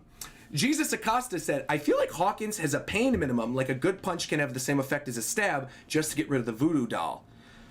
I mean, he got stabbed there, and he didn't really even seem to care. I think it seems like the pain also transfers to whoever's life he's put into the doll. Yeah. So I wonder if he feels anything at all. Yeah, I don't know. Shiryu versus Zoro is something I'd like to see, says Rhombosaurus, who donated, and said the invisible sword fight would be awesome. Yeah, I mean, I don't know. I don't think we talked about this in the Reverie when you were there. I know we talked about it in a previous Reverie. We have the Whitebeard Pirates and the Blackbeard Pirates hunting all of them for their Devil Fruit powers. We already saw Shiryu has Absalom's fruit. Right. I was so certain. I was like, I would put money on this. I was so certain he was going to have Jozu's. Because all the way back in, like, what was it, like Whiskey Peak or against Mr. One, he mentions that, like, diamond is the hardest thing you can cut. I would love to cut diamond one day. And I'm like, there's no situation in which Zoro would fight Jozu. Right. So I was like, well, Blackbeard's getting the Whitebeard Pirate fruits. Maybe he'll get Jozu's power, become diamond, Shiryu, Zoro's and Zoro can cut him. ultimate thing is he has to cut diamond, yeah. And now I'm like, I don't know. Now I don't know if that's even going to happen. Or if someone else in Blackbeard's crew gets a diamond fruit, and we actually sort of get these theories turned on their heads, and that the opponent for Shiryu is not Zoro, but Sanji. Because Sanji's got the invisibility, he's stealth black with the rain suit. Yep. That's the one devil fruit that he always wanted. Right. Yeah, when he read about it as a kid. Right. Huh. Because I think so many people are focused, and I am too as well, because you see the thing with Shiryu and he's hyped and he's got the blade, you're like, oh, that's going to be Zoro's opponent. Right, always. What are the Blackbeard matchups? Maybe it won't be. Maybe Zoro's opponent will be whoever the diamond fruit user is. That's interesting. Yeah. I don't know, we'll see. We have a lot of people with devil fruit powers that are unknown on the Blackbeard crew now, so. Right. And we'll wait and find out. I think the only one that's pretty much set in stone is the Doctor and Chopper. Yeah, Q and Chopper are like, oh, that goes back to something I was going to say earlier, too, with the Sanji thing, is that Queen is in a situation in which I do think Sanji could realistically take him without the suit now, because he tanked attacks from Big Mom twice during this arc. Yeah. You have the stuff with, who else was fighting? Oh, Chopper. Chopper went Monster Point and punched him in the face as well. Yeah. So Queen's been taking a lot of hits from a lot of other characters. So with all that in mind, I feel like Queen's sort of at a lower HP bar than King is now. Yeah, and that King would be the one that Zoro would take on, and But I also think, going back to what we've been saying time and time again, there's going to be like tag team attacks during this. Yeah. We're going to see them working together. Would you guys consider King's fire manifestation as magic in the One Piece world? Huh. I wouldn't have thought about it like that, but me neither. Yeah. Sure. Yeah. Yeah. Alex Gregg says, fishmen control water, minks control electricity, King's race controls fire. They control all the elements. Maybe there would be another one that would be outcast by the world government. Like an avatar? Wanted by the world government? I mean, that'd be hype. Right, like the fishmen were enslaved and persecuted. Yeah. The minks have their own, like, for the most part, they're completely secluded. King's race seems to not have a lot. There's something that's really interesting about the treatment of other races, and that they all have the ability to control a different element. And actually thinking about it, talking about the races, if you want to go, it's a little bit of a reach. A little bit of a Luffy, Gomu Gomu no stretch right now. But the Oars race were known as continent pullers. So there'd be Earth. That's Earth, right. Yeah, right. Huh. Never thought of it like that. Very interesting. Very interesting indeed. Thanks for bringing that up. What role do you think Orochi and the Burning Castle will serve in this arc still? This is from Music F3B, who super chatted earlier. We talked about Orochi, I think, a little bit with, cutting off the head with potentially Hiyori or Denjiro.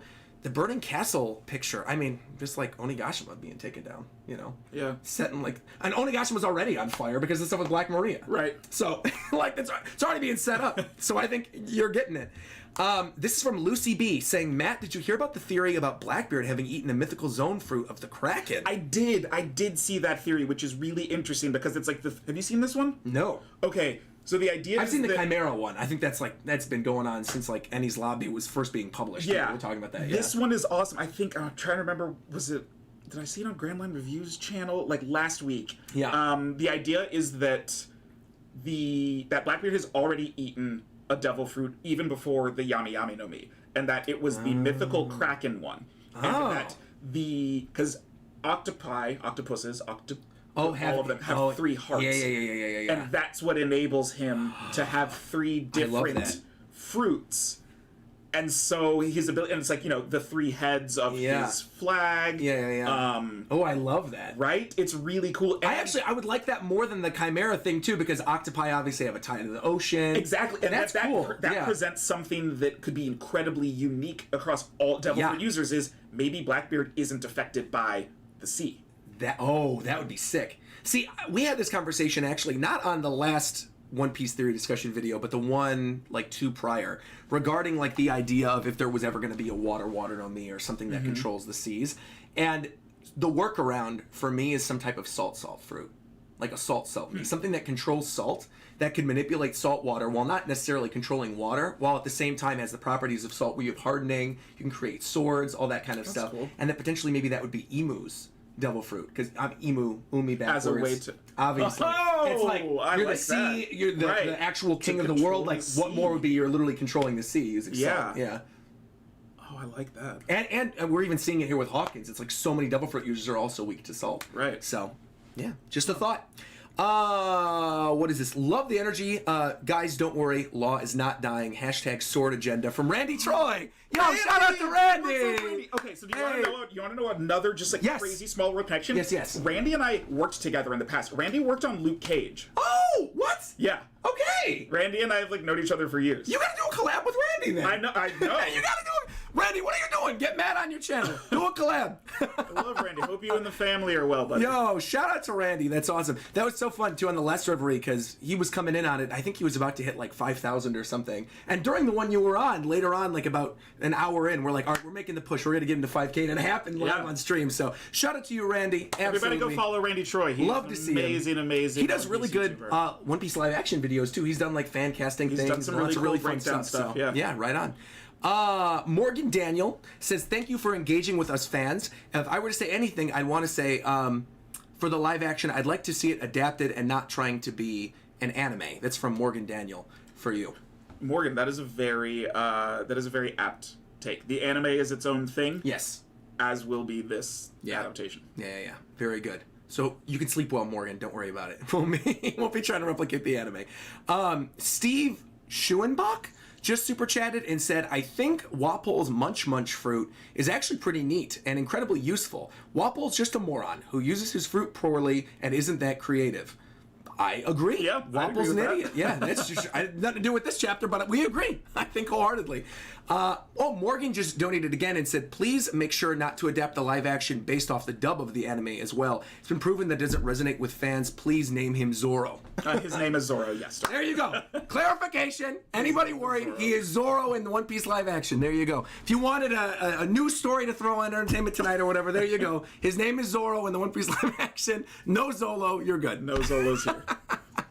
DZA the Ghost said, what if Shiryu's sword ate the diamond fruit? Now that would be sick. I love that. I love that too. I love that too. Because then he could cut the sword.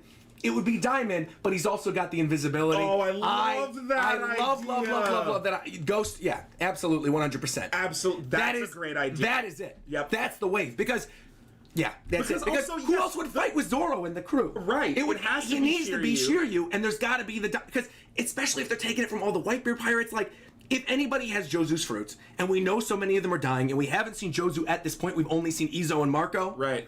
Jozu's dead, bro. He has to be. And of course, one of the final swordsmen that Zoro goes against, it makes sense. It's been established. Yeah. That inanimate objects can eat fruits. We've seen funk fruit. We know it can happen. Yes. It makes sense that one of the final swords Zoro has to beat has a devil fruit. Bro, I love that. Brilliant. That is absolutely right on it. That's what it is. Honestly, it's gonna be that issue. Sword's gonna have the diamond fruit. Octopi also have 8 limbs, and Blackbeard's flag has 8 bones on it as well. That was another part of that theory. Is the number of bones match the number of tentacles. I really like that a lot. I'm almost surprised though, he wouldn't have utilized that in Marineford though. He didn't need to, though. I guess he didn't need to. If he were in a situation, maybe he would have busted it out. But he hasn't been tested to a point that he'd had to reveal that yet. Actually, you know what? I want to pull some up real quick. I'm going to pull up post-time skip Blackbeard. What are we looking for? His beard. I wanted to see if there were 8 parts of the beard. See how the beard like comes out and he's got the extra little. So he's got things 3. on the ending. He's got 3 on the bottom. Tied. But even look at the shape of that. Dude, you can't tell me like, that's not an octopus. Yeah, it looks like an octopus for Right? sure. Yeah. Yeah. Oh, I love that idea too. I really, really love that idea that he's got his own fruit. Because and also that makes it that was another zone point of paramecia logia. Logia. Because I had always assumed early on in Wano country that Blackbeard would pull a Marineford. Come in, swipe at the end of all of it. Once they've actually beaten Kaido, take Kaido's double fruit. Because he's known as the strongest beast alive. Right. But now, I mean, it could just be due to the fact that he's an absolute monster, like of a being, you know, not necessarily because of his devil fruit power. Right. Yeah, but I had always thought that like we're gonna have like a dragon Blackbeard running around at the end of all of it, taking Kaido's. But I actually love the idea of it being a Kraken. I think that's really, really cool. I hope that's the case now. I'm actually gunning for that. Yeah, I really want that to be it. And Kraken's obviously ties with pirates, and oh, I love that. I love it. Great. You said Grandline did a video. I gotta watch it. I think I literally muted everybody. Everybody who does One Piece videos this week, it was like Brago, King, Grandline, Morse, O'Hara. I like turned off everybody. I'm like, I'm just unsubbing for the week so I don't see it. I'll resubscribe afterwards. I haven't watched anybody this week. I think it was Grandline review. I'll definitely check it out. I'll search for it afterwards. This is from Liam's. I don't think you can, but it says, any chance you could tell us if casting has started yet? Not mentioning any. Also, love having you on the stream. You both rock. Oh, well, thank you, Liam. Yeah. No comment. There you go. Exactly. I was going to say that seems like not anything we could talk about now. Sorry, guys. Yeah. Just after another living thing, super chatted 20 and said, speaking of rocks, have you guys seen the theory that Shanks is the son of Zebek and a celestial dragon? I'm assuming, you know, that idea that he was the orphan that was there in God Valley. I actually have heard that one before. I like that a lot. I think it's really fun, and it points to why Shanks seemingly has a relationship with the Gorosei, and I like that idea a lot. Yeah, because a lot of people brought up the idea that it was potentially Blackbeard, right? Mm-hmm. And the connection with rocks, and Blackbeard's ship is literally named the Zebek, so it's like, you know, there's a lot of ties that are there, but I also kind of like the idea that it's Shanks too, leading into stuff with Blackbeard, if he's carrying on the will of rocks, right? That Blackbeard is the one that gave Shanks this. We don't know, I think, yet, confirmed, but like pretty much all of us assume that was Blackbeard who gave Shanks the scar, right? Is that not confirmed? Yeah, right? I know, it's like, it's one of those things that I don't think it's ever been outright 100% confirmed, but we all just assume. We all just take, Yeah, because I mean, he's got the claw thing, I mean, exactly. It's clear. Yeah. Oh, wow, in my mind, that was always been like... Same. And then somebody brought up on one of my streams a couple weeks ago, they're like, that's actually not confirmed yet. And I was like, that's odd. So I would have 100% thought that was already canon. Yeah. Well, it is. I mean, let's be real. That's who gave him the scar. And this last one is from Kyushu92, who says, from one Piece fan to another, it is always an honor to tune into the streams. Oh no, as I said that, people were like, nope, we're doing our questions now. We were just waiting. From One Piece fan to another, always an honor to tune in. Keep up the good work, you guys. Thank you very much, Kyushu. Appreciate it. Watch the One Piece live action. We're just gonna keep pushing it. Yes, do it. Duvain Moose super chatted and said, what do you all think about Dylan for Sanji? He's got a pic on Instagram referencing Sanji. Have you actually seen Dylan Sprouse's Sanji picture? Did he put it on Instagram? Oh, it's cold. It's cold. See, there you go. See, it's cold. It is a cool picture.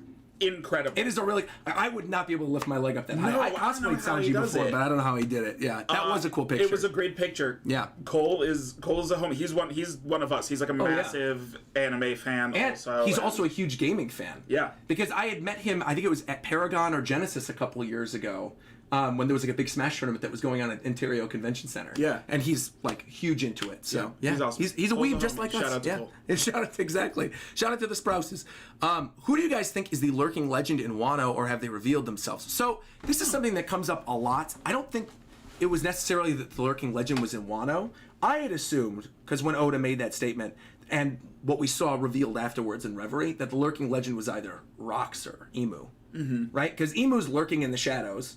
You have to reveal that, there's actually a true king of the world sitting on this empty throne. That could be one. Or, again, with Rocks, because you have the stuff with God Valley. But do you think there was maybe potentially anybody else?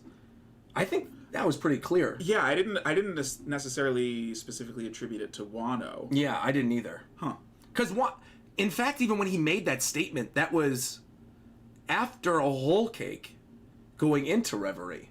Mm-hmm. It was pretty clearly afterwards, too. I think that was like his Jump Festa statement or something like that.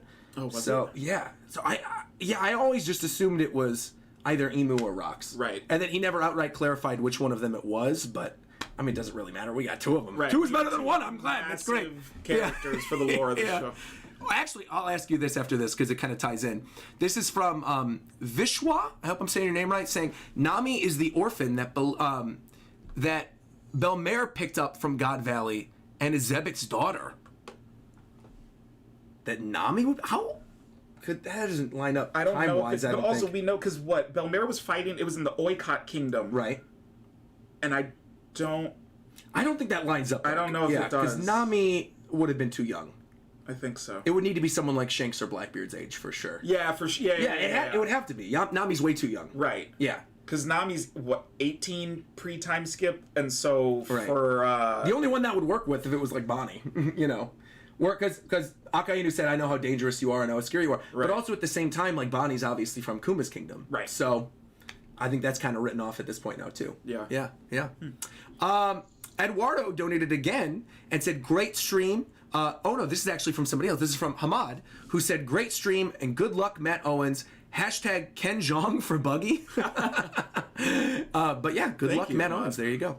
And Eduardo donated and said, Law can take Kid's heart out, and that way Killer can attack Hawkins freely in the body. Now that is a good idea. See, we were thinking too literally. Okay, I like that idea, that he could take his heart out without having to use the surgery. So that he can keep getting damaged. It can kill Hawkins, but it won't kill... Right, he stabs Hawkins through the heart, right? Right. And then you have the cut to Kid, and it looks like Kid's maybe struggling in the fight with Big Mom, and then Law's like holding the thing already, and he doesn't have to worry about it. Because that's a really cool idea. That's a weird way to go about it too, because I'm wondering if like the straw dolls are tied directly to your organs or your body itself, right? Right. Because if you can take the organ out, then yeah, I mean that's an easy way to solve that issue. You could just. But I would imagine that it can't be tied because like. Hawkins, that is a situation that could never occur, right? Outside of Law being involved. Yeah. That is a really good idea. That's a great way to get out of it. Yeah, for sure. I like that a lot. Well, the other thing I was going to actually ask you, this is not a super chat question, but I wanted to bring this up. I'm sure you saw the big like viral theory that O'Hara put up from Uteron. Yep. Right, about like Ennie's lobby having Laugh Tale underneath and all that stuff. What do you, just curiously, like, what do you think of that? It's too well connected, like not to be true. Yeah.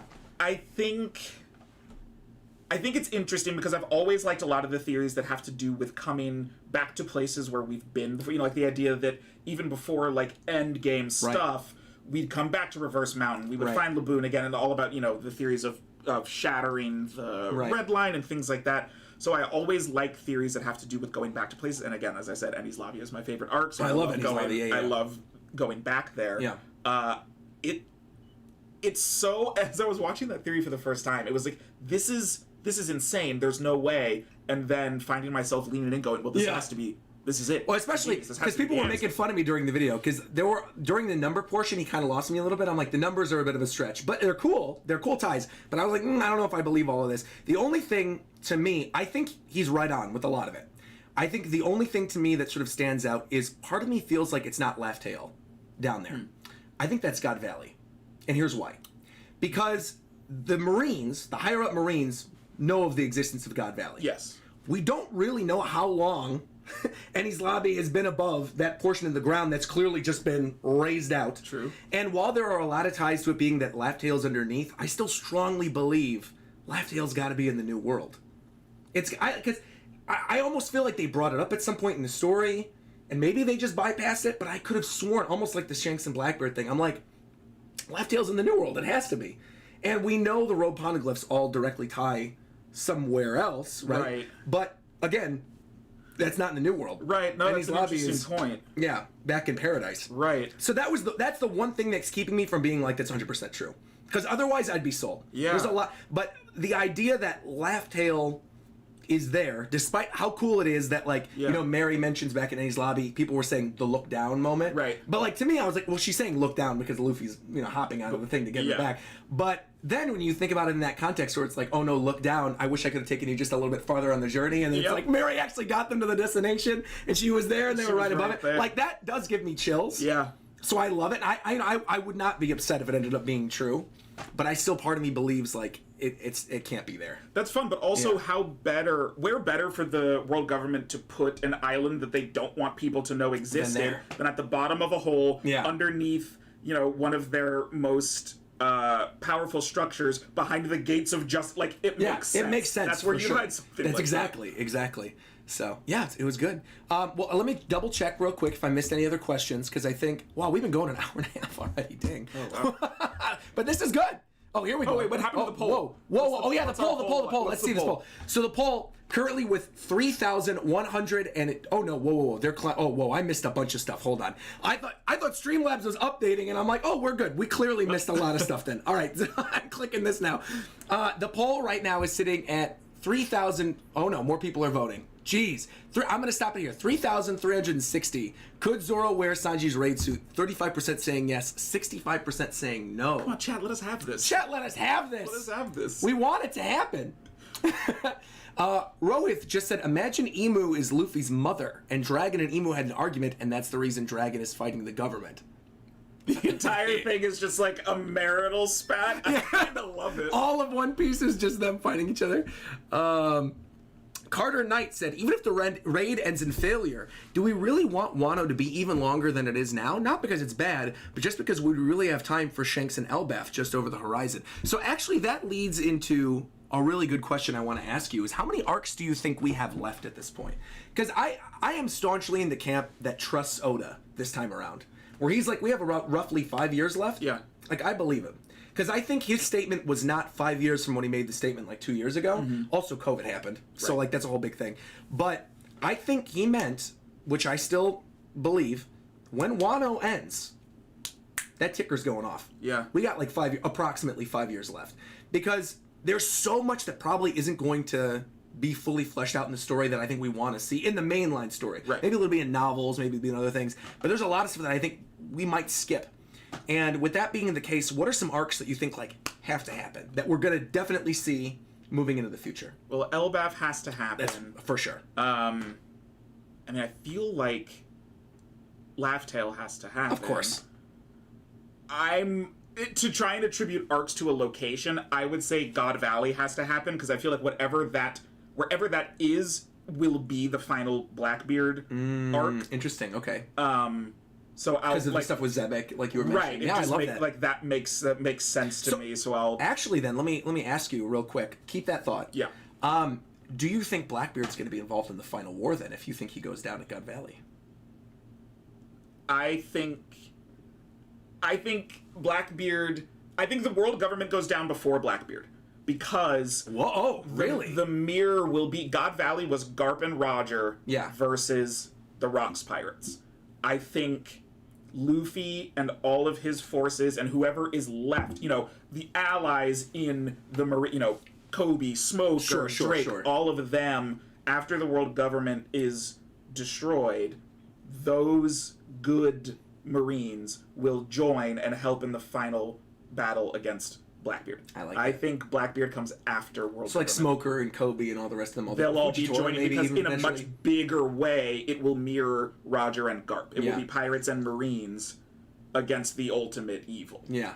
Actually, I just did a video like 3 days ago. I did a one-on-one discussion with Murphy Napier, who's been doing a lot of like the going through the first half of the series, and we had a whole conversation about Fleet Admiral and like who the Fleet Admiral will be at the end. Who do you think it's going to be? Because to me, I was making the argument it's going to be Kobe. Like, there's no doubt in my mind the Fleet Admiral to Luffy's and the King of the Pirate. No, I completely agree. It's Kobe. Yeah. So you agree with me? Yeah, okay. Because she was saying she thinks it's going to be Smoker, and I was like, I think the idea that Smoker would be Fleet Admiral at the end of all this, because I think there has to be, even despite whatever happens at the end of One Piece, right? Like, Red Line gets destroyed, all blue, whatever, everyone's connected. There still has to be some type of, like, structure in place, right? To, like, keep the rest of the world sort of in line so everything's just not chaos.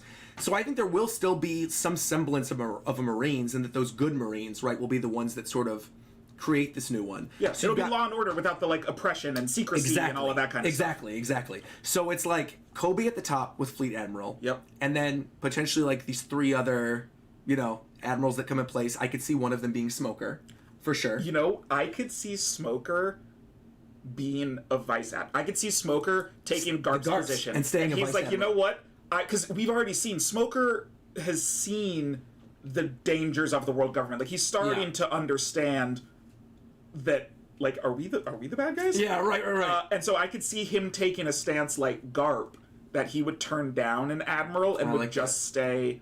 And so, like, he would kind of become the new Garp in a way. I like it. There's the other concept that I didn't bring up to her, obviously, because she's not there yet. But, maybe we could see Fujitora as the new fleet admiral. I'd love for him at the end of it. Because he's obviously good. Like, he's on our side. Right. He's going to flip by the end of the story at some point. So I could almost see him, because he's already got that seniority and people already trust him and there's already, like, that rapport and people know him as an admiral, that he would then be sort of the next fleet admiral with, like, maybe Smoker stays vice admiral, but you got, like, Kobe. I doubt Helmeppo would become an admiral unless he gets some, like, wild double route or something. But I mean, at this point, probably Drake. Drake would be fire, bro. Drake would be fire. Yeah, Drake, Kobe, and like, and then Helmeppo, I guess. But it would be maybe. Oh, Hina or would be Tashigi. Cool. Oh, yeah, but Tashigi. But she wouldn't. No, she wouldn't go. She would be admiral. No, she would be like Garp's Bogart. Right. Exactly. Like, she would be like right there. Exactly. His right hand. So yeah, maybe. I love that. Maybe Hina. Some people are saying Aokiji or Kuzan. Aokiji is Kuzan. Do you think Kuzan goes back? I don't think he goes back. Let's get into this. I was going to say this is like one of the last discussion things that we were going to do, but let's get into this. Yes. Deaths by the end of One Piece. Because this is a conversation that I had with Murphy. And we were talking about characters that we think are going to die by the ending. Mm-hmm. Both of us agree Aokiji's got to go. Like, I love Aokiji. I love Kuzan. But the story ties are there for him sort of rewriting history and doing what he couldn't do back in the day, and sacrificing himself for Robin in some confrontation at the final war. Where Robin's about to die, Kuzan says, no, I'll take the brunt of it, whatever, and steps in, and that's where he dies. But I don't think any of the current admirals outside of Fujitora, even Green Bull, who we know nothing about at this point, I don't see any of them making it out of this. I think if there's a full reform of the Marines and everything goes down, they've all got to go. Yeah, AMAB. All Marines are bad. Just like Sakazuki's got to go. Sakazuki's done. We know that. Yeah. I don't know. I don't want Borsalino to die. I love him. I love him as well. We just got another massive donation. Actually, this kind of ties in with it as well. Two of them. Skeleton Ghost donated and said Kuzan never left the Marines. He's Sword. I think we've talked about that for sure. Definitely. That he's like undercover with Blackbeard. And then this one comes from Van Kill saying, do you see Usopp as a central character with a buff in Elbaf? So we'll get to the Elbaf stuff in a little bit after this conversation. But Usopp is another one I could see dying. I think by the end of the series. People talk about that a lot. Because he wants to die a brave warrior of the sea. Like, it's lined up for him. And a Straw Hat's going to die. Like, one of them is going to die. I've seen people saying that maybe it would be Brook. And that Brook, because he's been living for so long, he's already lived his other life. But the thing with Brook has to meet Laboon. Right. And maybe Brook meets Laboon before Final War, that they get back to the mountain and they see him. And then his dream's fulfilled so he can die peacefully in the Final War. But I don't know.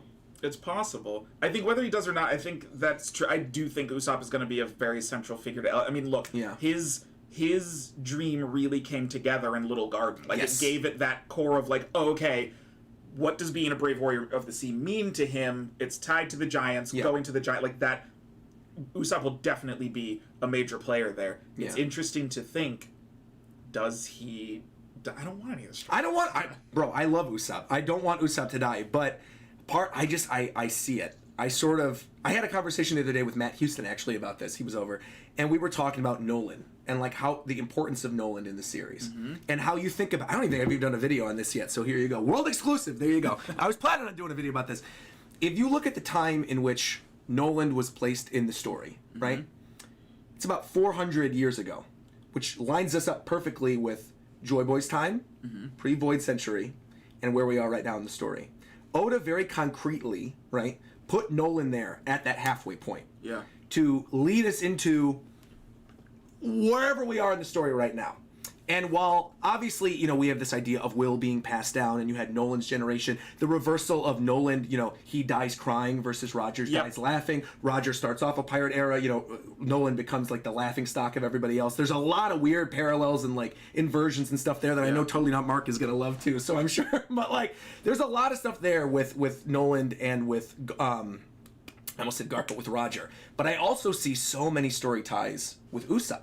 Because you get that, Usopp's lies are coming true, whereas Right. Nolan's stories were all also true. You've got Usopp visiting.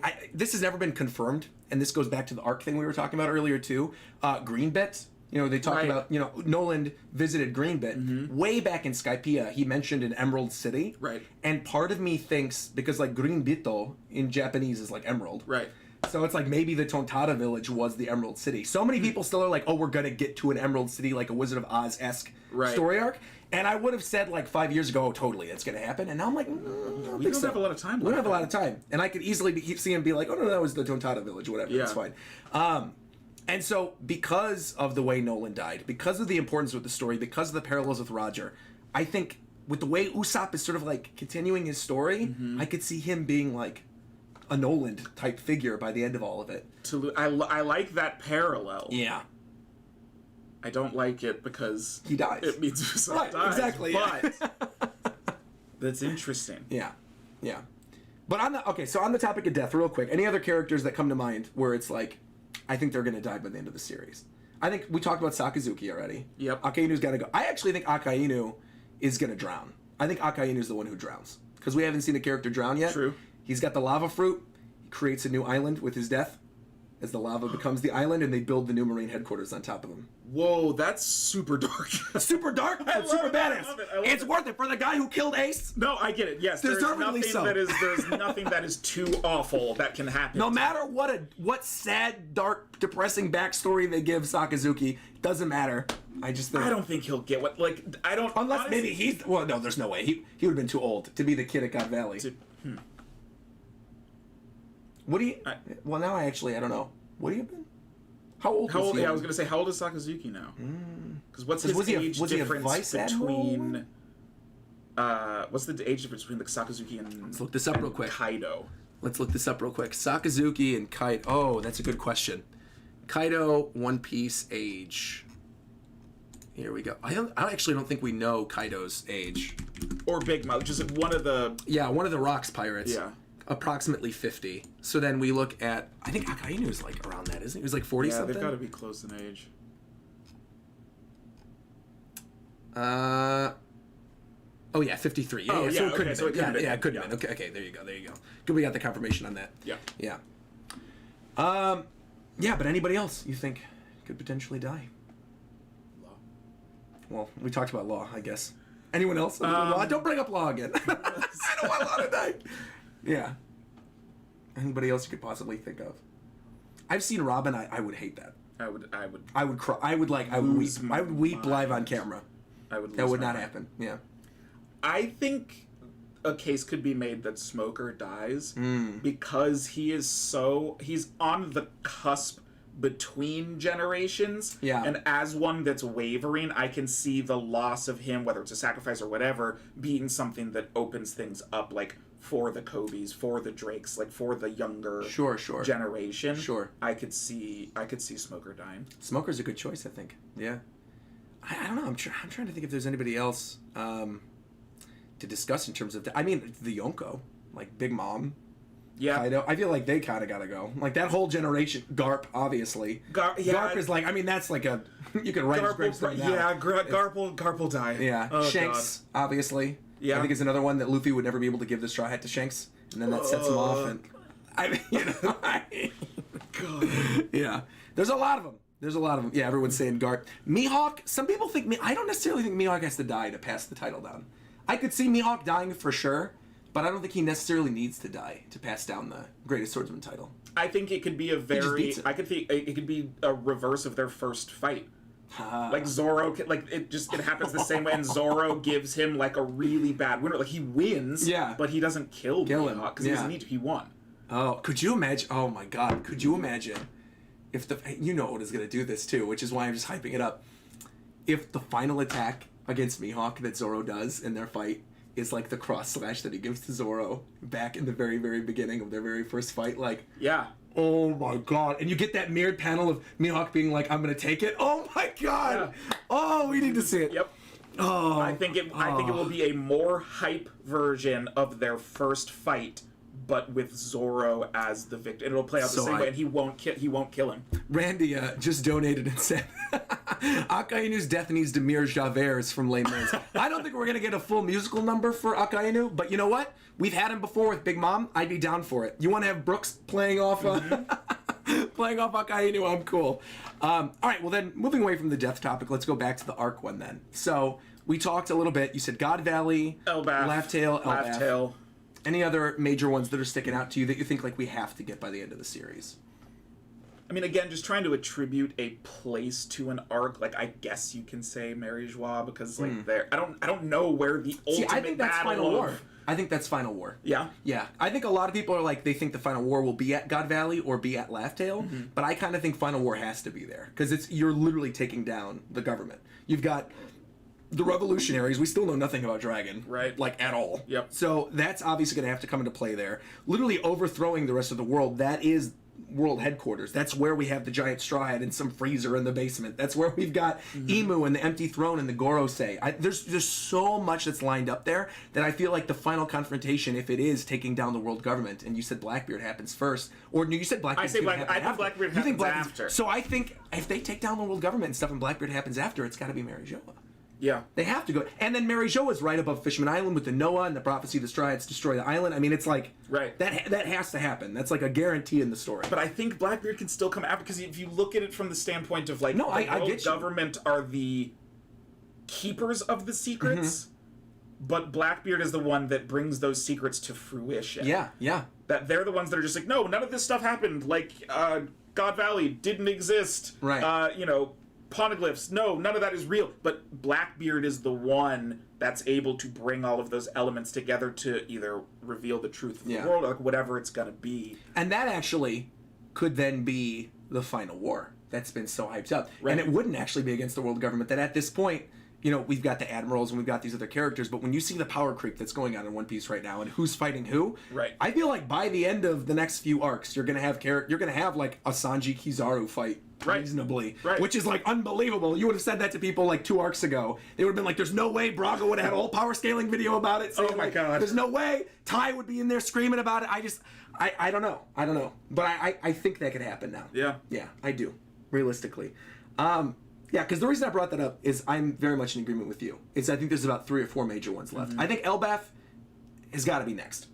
It has to be. There's too many. There's so many ties to the Giants. Big Mom still being present in the story. We have the giant tree that's there in Elbaf, which obviously is tied to like Adam and Eve, the devil fruit trees, whatever. The Adam wood as well. You got the Viking aesthetic. You have all the Yonko dealt with except for Shanks, who's got the Viking aesthetic as well with his crew. So that would make sense to be there. I mean, we talked about this in a previous stream, a Davy backfight with Shanks' crew on Elbaf. I know, that's such a fun idea. Oh my god, with like Usopp and his dad? God. They've got him. That is a reunion that I really want to happen. Because so many people, obviously sleep on the Davy backfight and the Foxy arc, but I do think it was an important thing to set up. Because it is this idea of like the greater pirate culture, and that people are taking from other people's crews, and what a way to bolster your crew before going to that final island is you just tag along with half of Shanks' crew, or Shanks offers himself up to be in the Davy back, and then they literally take Shanks as a crew member to Laugh Tale, and he gets to see what he never got to see with Roger because he stayed back with Buggy. That is a cool idea. Woo, I love that. Yeah. Because I don't think he would go. The crew. Yeah. Because then he doesn't give back the hat yet. He's just with them. Right. So then that could then set up to either Blackbeard somehow sneaking his way like into Laugh Tale, following their lead basically as he's always done, which then leads to Final War and potentially killing Shanks there and then setting off everything else. Yeah, I don't know. Huh. But who gets traded for Shanks? I don't know who gets traded for. Well, no, if they win, they get. Oh, to take if they him. win, they take someone. Yeah, exactly. Right. They win, they take there you go. That's how it works. Yeah, they don't have to trade anybody. I mean, it'd be cool to see like a funny trade with like. I would love to see Frankie interact with Shanks' crew. I think it would be super funny. Frankie with just his giant mechanical arms, especially because like none of them seem to use devil fruit powers, and neither does Frankie. Right? All this stuff is like mechanical, so I think it'd be kind of cool. But yeah, I think Elbaf's for sure. The other thing is, I think too, like, where do you think the last road poneglyph is? Because you've got, they've already talked about like Lodestar Island, God Valley, all these other places, and they mentioned that Lodestar is the end of the line, basically, Right. where you're supposed to find out the stuff about the poneglyphs so you go back. Right. So they don't need to go there anymore. So there's no real, like, I mean, they could. They probably will. But there's no real reason to go there officially anymore. Right. So, like, where do you think the road would be if not in Lodestar? The only other real option is the moon. So you think it's the moon? I think it could be. There's something has to be. See? The I'm moon, glad you bring this up, The too. moon is important for some reason. We have no idea why. But, like, we're not done. It's all of the ties to Sky Islands and, like, Enel hasn't just dropped out of the story. Like, he's gonna come. And there's a very clear thing. We've got Loki already introduced in the story with, Big Mom. Right. And, like, going to marry off Loki. Who uses El Thor? Eneru. Yep. There's a strong possibility, knowing the war and knowing these ancient races and all this stuff, the Rumble fruit Yeah. was Thor's back at Elbaf, who he took. Oh, I haven't heard that one before. Because there's obviously, we got the ties to, people have talked about the sun god and moon god and all this kind of stuff. And there's obvious ties to it because we see the idea of the sun god brought up in the Elbaf flashback with Big Mom. Yeah. So if there's, and we have the sun god Nika that was just introduced here, seeding all this stuff out. Oda loves to do this. If we get some type of sun god thing, and we don't know who the villain really of Elbaf's going to be, Right. if they need to bring in a villain, that's the perfect time to bring in Eneru, especially if the road poneglyphs on the moon. Like, I love that. that's it. You have the moon god and the sun god. I mean, it's set up. That's a perfect villain for them. Especially again if Big Mom isn't involved in the story at all. So, we'll see. I haven't heard that one before. Yeah. But I do think in some way the moon stuff is going to be tied to Elbaf. Yeah. I do. Just because of the sun god thing being brought up, and then now again with who's who being brought up again, it seems too coincidental. Yeah. People are saying the last road poneglyph, you think it might be in Elbaf? Another person says they might think it's in Fishman Island. Fishman Island? There was already one in Fishman Island. There was already a poneglyph in Fishman Island. Yeah. Yeah, we're talking about the last one. Yeah. Yeah. Which could vary. I mean, it could be Captain John's treasure that Buggy's looking for. It could have been a road. And then Buggy gets there, he's like, what the hell is this? Right. I don't want this. I want treasure, not a road poneglyph. We'll see. Thank you, by the way, to Sparsh, who became a member and said Sanji and Pudding. Maybe Pudding dies in the end. Romeo and Juliet. Oh, Sanji and Pudding die. Sanji and Pudding? Bro.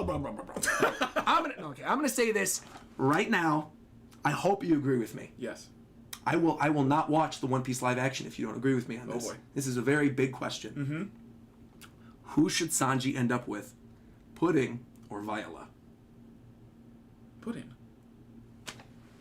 Come on, man. It's set up. It's set up. Get out of my house. Viola, why? I'm done. Why? I'm No, done. explain yourself. Hold on. Wait, I gotta get something. Explain yourself. You think Pudding? He's gonna end up with Pudding, you think? Yes. Bro. Where's the connection? Where's the story? The first woman who ever kissed Sanji No. was Viola. No. Viola, right here. Viola, royalty of Dressrosa. Sanji, technically being a royal. Being one of the Vince Smokes. You got the meeting of the royal families. Bro, Viola, how you would rather he be with Pudding than Viola? I'm not saying who I would rather. You're saying who I think it would be. You have a chance to redeem yourself. Who would you rather Sanji end up with? Redeem yourself. Neither of them. Oh, okay, that's fair. Who would you want Sanji to end up with if it wasn't the two of them then? I'm heated. I love Viola. I think there's more story sense that he ends up with Pudding. She was I agree, he had to turn her. Yes. It was his arc. Dressrosa is not a Sanji arc. Sanji deserves better than Pudding, though. I don't think that's not like I don't ultimately ship them. People are Matt all the way. Preach, Matt. Roger, don't. Roger with the copium right now. Come on, man. Viola, bro.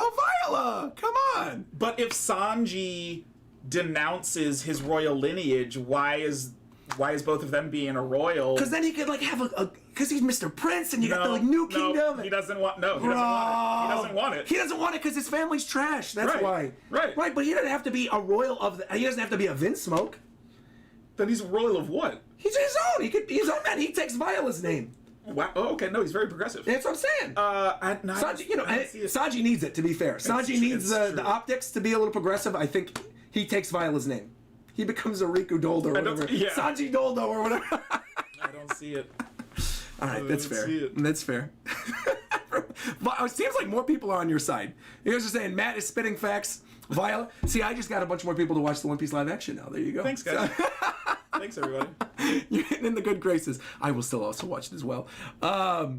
Let's see. Pudding is so many people saying pudding is way better than Viola. I am triggered right now. This is messing with me. See, don't be mad at me. I won't be. I guess not. Oh, Chad jeez. agrees. Thank you, Chad. Liam donated and said, Matt, what are your thoughts on the giant straw hat and emu? Or the giants in the Florian Triangle? Basically, just what's your crazy theory that people are forgetting? Crazy theory that people are forgetting. The Kraken thing blew my mind. I had not heard that before. Yeah. I'm glad you brought that up. That's a cool one. Man, one that people are forgetting? I got all the volumes right there if you want to go grab one. If you think of a story. Guys, give me like They're all sitting on my shelves. I got all the omnibuses. Yeah. I'll be right back. I mean, it's hard to remember something that people forgot because you have forgotten it. Right. Well, I think he means like something that you clung to in the story. Because like, for me, it's like Big News Morgans is one of those things that like not a lot of people think of Big News Morgans or like, oh, I can't wait to talk about Big News Morgans. I love Big News Morgans. Yeah? With every ounce of my being, I love Big News Morgan. So anytime he comes up, anytime I could push that agenda, I push that agenda. So I think it's something like that, like a character maybe that you really want to see involved in the story more, like anything like that. Something that I really want to see that we've forgotten. I mean, and someone did bring it up also, like I forget who someone recently did a video about this also, but like I do want to know specifically Nami and Zoro, but like I want to know the parents of people that we don't like. Nami, I want to know Frankie's. Yeah, yeah, because he was like they were pirates. They were pirates. Yeah. Obi agrees. But like the Nami, like I love obviously so much of that of her backstory is about how like which ties to the Straw Hats themselves is like family isn't always blood. It's like you make your family. Yeah. But I really do wonder like, is that something? Is that so much the focus of that backstory that it doesn't matter who her parents actually were? She was just like a baby that was found on a battlefield. Yeah. But it has always been something that I've thought about. I think that's good. I think the idea of like the parents being brought up is something that people do forget about relatively frequently. But there's so many opportunities in there for the story, like with Frankie, Zoro, especially Nami. for Zoro, because a lot of people like we know what Zoro's backstory is. It's Quina and training in Shimatsuki Village and all of that stuff. But it's like he was 10. Yeah. What was he doing? Where is he? Like that's the thing I think that people take for granted. Like, we know what his backstory is, but similar to Sanji. Sanji, we went back and filled in backstory after we thought we knew everything already. Yeah. And so I wonder if there's an opportunity for that with some of the other characters because there's so much that we don't... Like, how does a 10-year-old just start traveling the world challenging dojo masters? Like, what? I don't know, but I think that we're gonna get something Zoro-related during the party. I think there's gonna be something with... what's the name of the... Tengu-looking guy that people think is Sukiyaki. The guy Tomo is Hitetsu. Yes, I think there's going to be an interaction there. I think with Zoro and Hitetsu, where there's something revealed about either his past or the people of the village, because he obviously they're from the Sword Masters and all that kind of stuff. So I think there's going to be something there that's in the party post Wano. Also on the topic of backstories, like this is one thing. Not necessarily in another arc. I think it's going to happen here. We need a Kaido backstory. Like, the fact that we have not had a Kaido backstory at this point, which then goes back to what we were talking about earlier with the 5-act structure and the raid thing. I was certain when Luffy fell from Onigashima the second time, I'm like, we're going into the Kaido backstory, parallel to what happened with Oden in Act 3, and that's going to be where you find out about Yamato. And the story there, Kaido, why he is so tied to Wano Country beyond just the stuff with Oden. The weird thing with the horns on the Skull Dome. Like, there's so many things that we still don't know about him. Even God Valley stuff. Like his time with the Rocks Pirates. That's why I was thinking, like, because do you think we're going to get 2 massive flashback stories in the same arc? Because I think you could get a lot of Kaido backstory in the inevitable Rocks flashback. But if Kaido is mostly dealt with here... Yeah.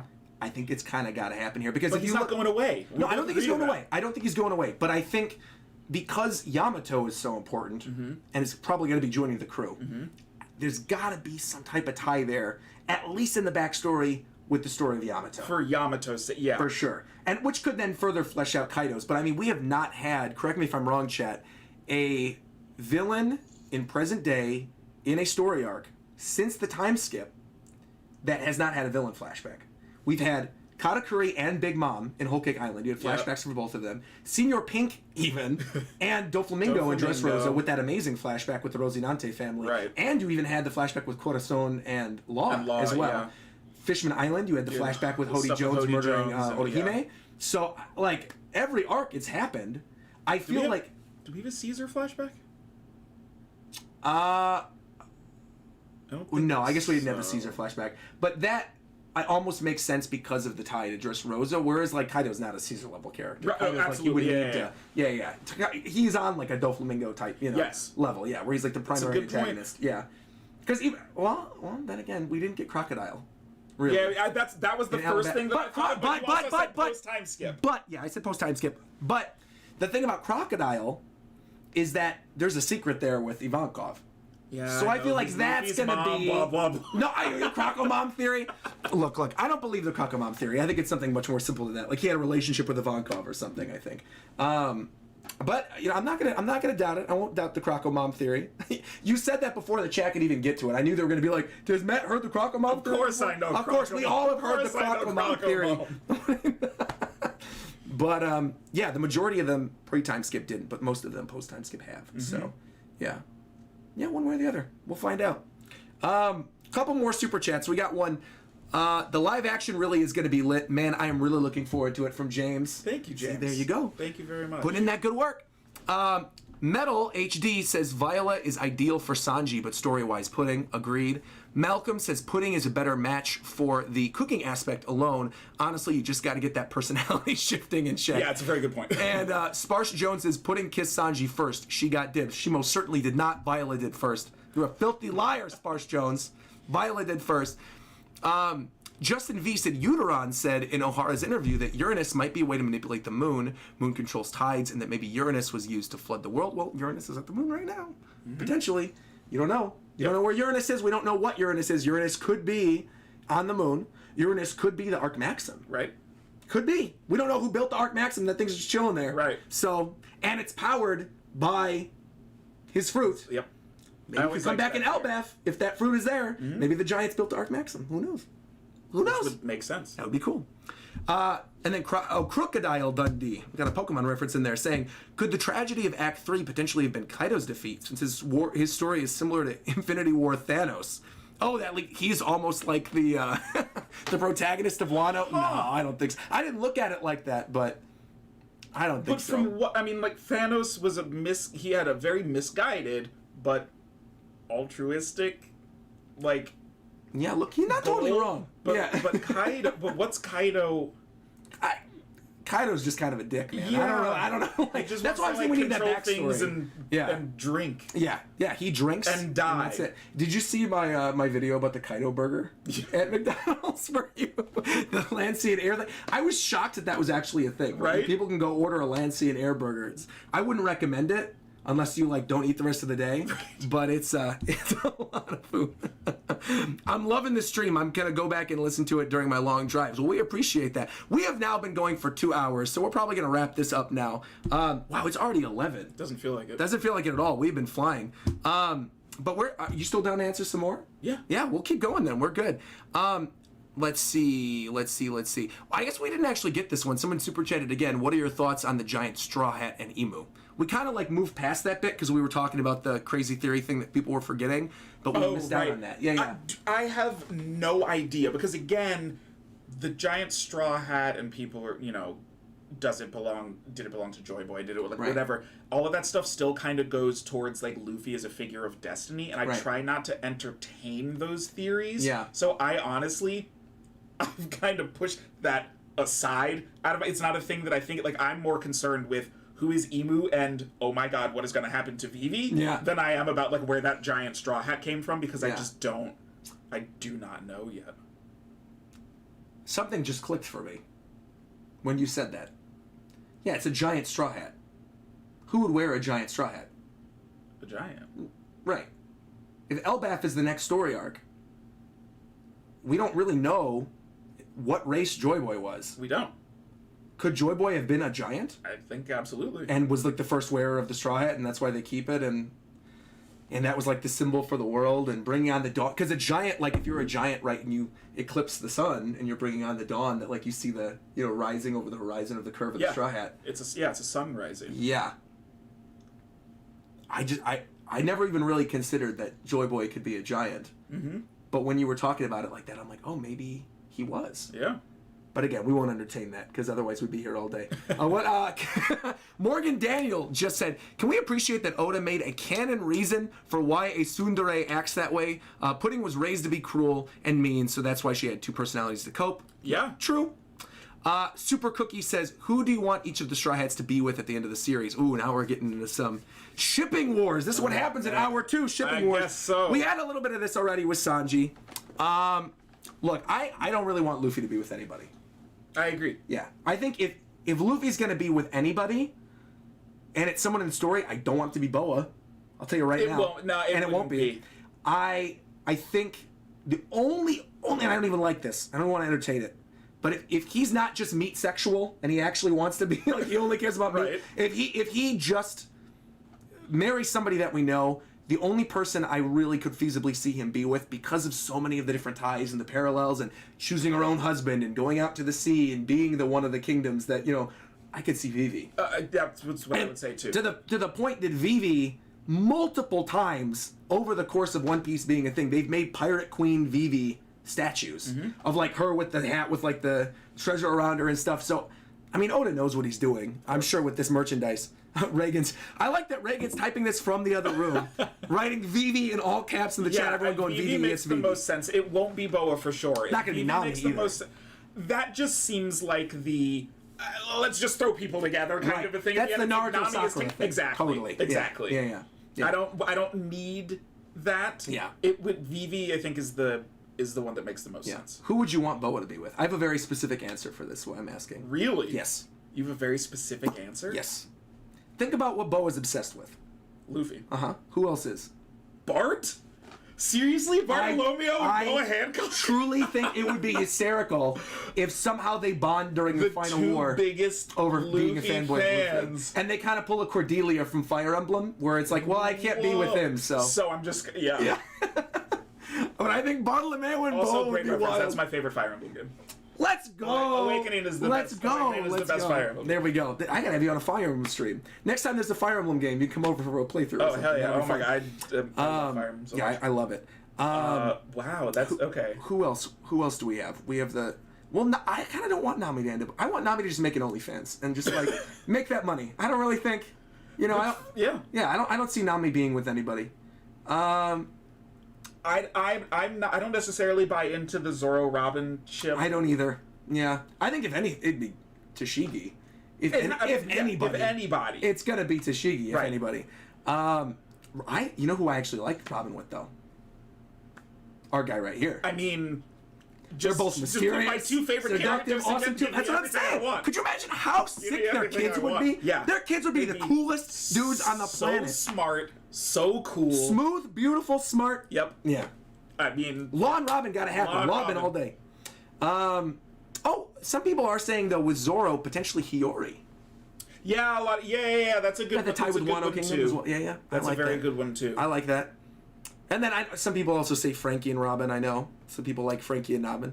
But I really don't think we're gonna get any Straw Hat couples. Yeah. I really don't. That's kind of my thing too. Is I feel like that's kind of why I'm against Luffy Nami. And I know technically Vivi would be like into Straw Hat, but not really. I mean, like she's considered a Straw Hat by Oda. Is. Shout out to you, Oda. She's got her own eye catcher. Not everybody gets those. But I think if it was going to happen with anybody, and it was within the crew, it would be Vivi. Yeah. I saw someone. It went by real fast, but someone brought up Zeus. I'm like, I don't think Zeus is marrying anybody. I don't think Zeus ain't marrying anybody. I do like that Zeus is with Nami now, though. Like, I think that's a cool power up. Like finally, done. Okay, we're doing this. No more questions about this. It's very the crew now. Yeah, absolutely. All these, there's like so many look, there's like 5 or 6 donations just all about pudding. What do we want the Straw Hats to be with? Clearly, I know it's not just you.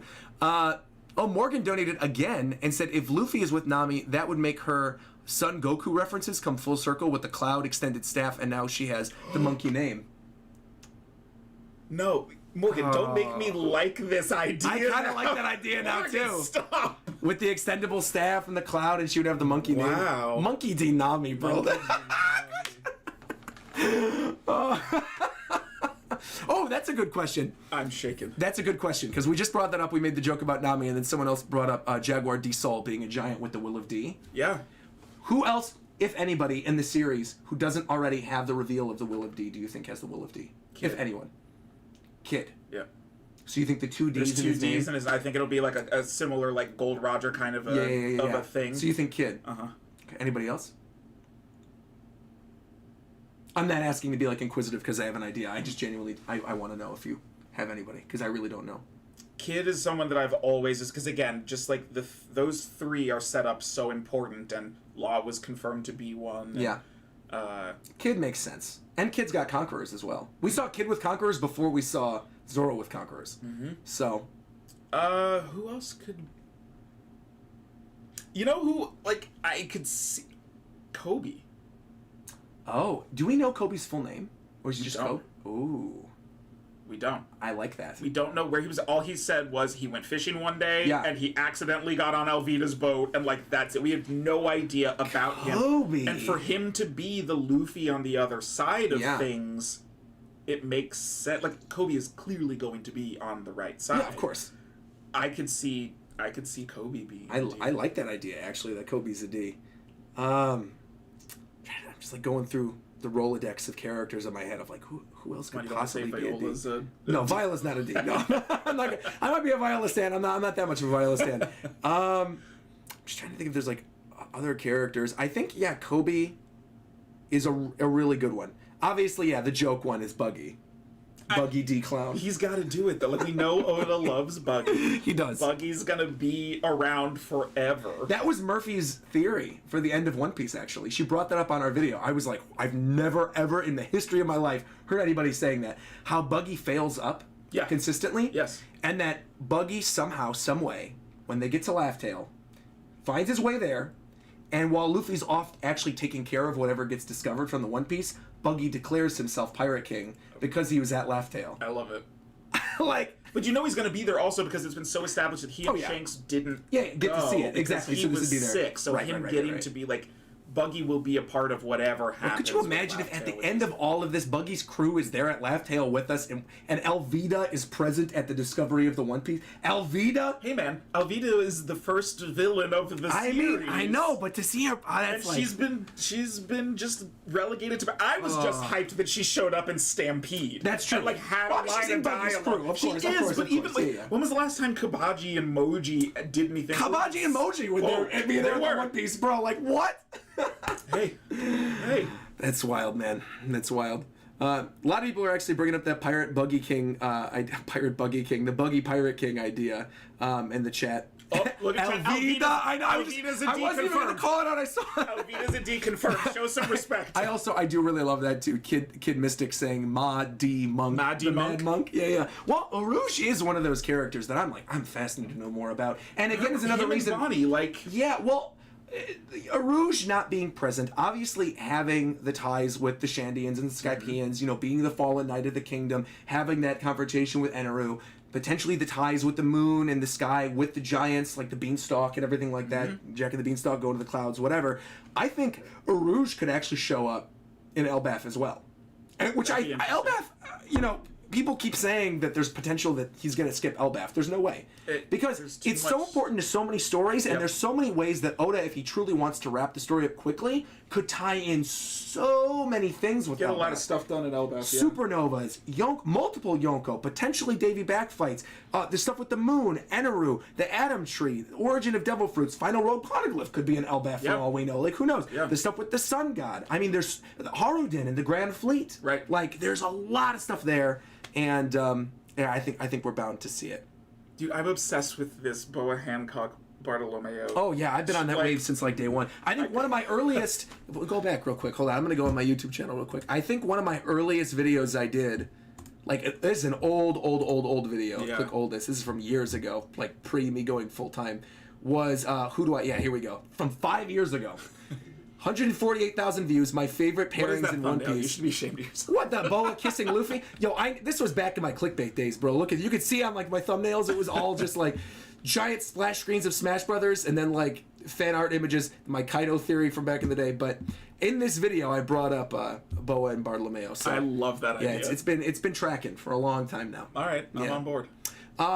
Abu Barry in the chat just said, have they revealed the purpose of the bridge at Tequila Wolf that Robin was sent to? Could be the Celestial Dragons wanted to build bridges to connect all the islands. I don't think the Celestial Dragons would have done it because they like agree. how spread out the world is. That like decentralizing the world is an easy way to keep people separate and to keep them like oppressed. If Robin was sent there and we know that she, was involved, like the Revolutionary Army, I buy they would be more tied somehow to Tequila Wolf. Yeah. Because it's about bringing people back together. Right. But it's a good question. Like, what is it's been being built for years. Like, years what and is years. I don't know what the point of it is. I mean, that does seem like something that maybe, end of the story. If there's no red line and everything's all blue or whatever, and you've got all the islands and you connect all of them with a giant bridge, would be cool. Because it's a way that you can get around without closing things off. Right. Right. That you connect all. And then actually, it'd be a cool way to think of it too. Is we always have that image of the map where you've got the lines that go between the islands. Yeah. That like literally those would all be bridges that connect the islands together that you could traverse across. Yeah. It would be kind of neat. Yeah. It'd be kind of neat. I don't know. I never really. I don't think of Tequila Wolf that much. I guess that's something kind of like what you brought up earlier with the parents of like sort of a forgotten thing that's brought up time and time all the again. time just because it's connected to Robin. Oh, that's okay. See, fair enough. I have not thought about Tequila Wolf in a long time. Speaking of Robin, because you were not here for it, you were here for this chapter. I know. Oh my last God. chapter. Oh my God. With the demonio and all that. So okay. And that's not even the first one because first it's like Robin knows Fishman karate. So like that could have just been it. Yeah. You have Fishman karate. You then have the setup of her utilizing these different abilities, this demon fruit thing, which I think the chat has pretty much decided. We were going back and forth. We did a poll on it. I don't think that was hockey. I think I do. I think it's armament hockey. Because I think that's her next power up after this. Is we know this demon power that I think we see a hockey infused version of it for the next one because it seemed like the shading of it, but it didn't necessarily seem like hockey to me. It could have been. But and I totally believe she'll get hockey at some point naturally. But I feel like maybe that's the next power up for her is the next time we see that form, we get hockey infused with it. I was thinking, and this could just be my fanboy reading of it, but No, it was one and the same. Yeah. That this power up was about an infusion of hockey. Yeah. Dude, Robin's just the best. You've been waiting a long time for this Yama. fight. We joked about it earlier. Yama's literally the last time she had a one-on-one. Yes. And she had the potential to fight in Dressrosa, and then was an umbrella for Rebecca, and they gave it to Kiros. But the other thing too, this was also never decided in the chat. There was a huge debate about this. I know in the One Piece podcast, there was a debate on it in my chat as well. Lots of other videos. Is that panel, that one panel, where you see her in the Dressrosa dress, and then Koala's talking to her, and the way it's set up. I'll pull the chapter up so we can see what I'm talking about. So this is Demonio here. One Piece. I'm surprised the Shonen Jump app didn't crash today. Everyone reading it. So you see these panels and these flashbacks. This is on page 8 and 9 of 1021. And you notice she's in like her old outfit. She's got the bangs and everything here. She's learning Fishman karate. When you go to the next page, she's wearing her Dressrosa dress in that flashback. It's a different dress.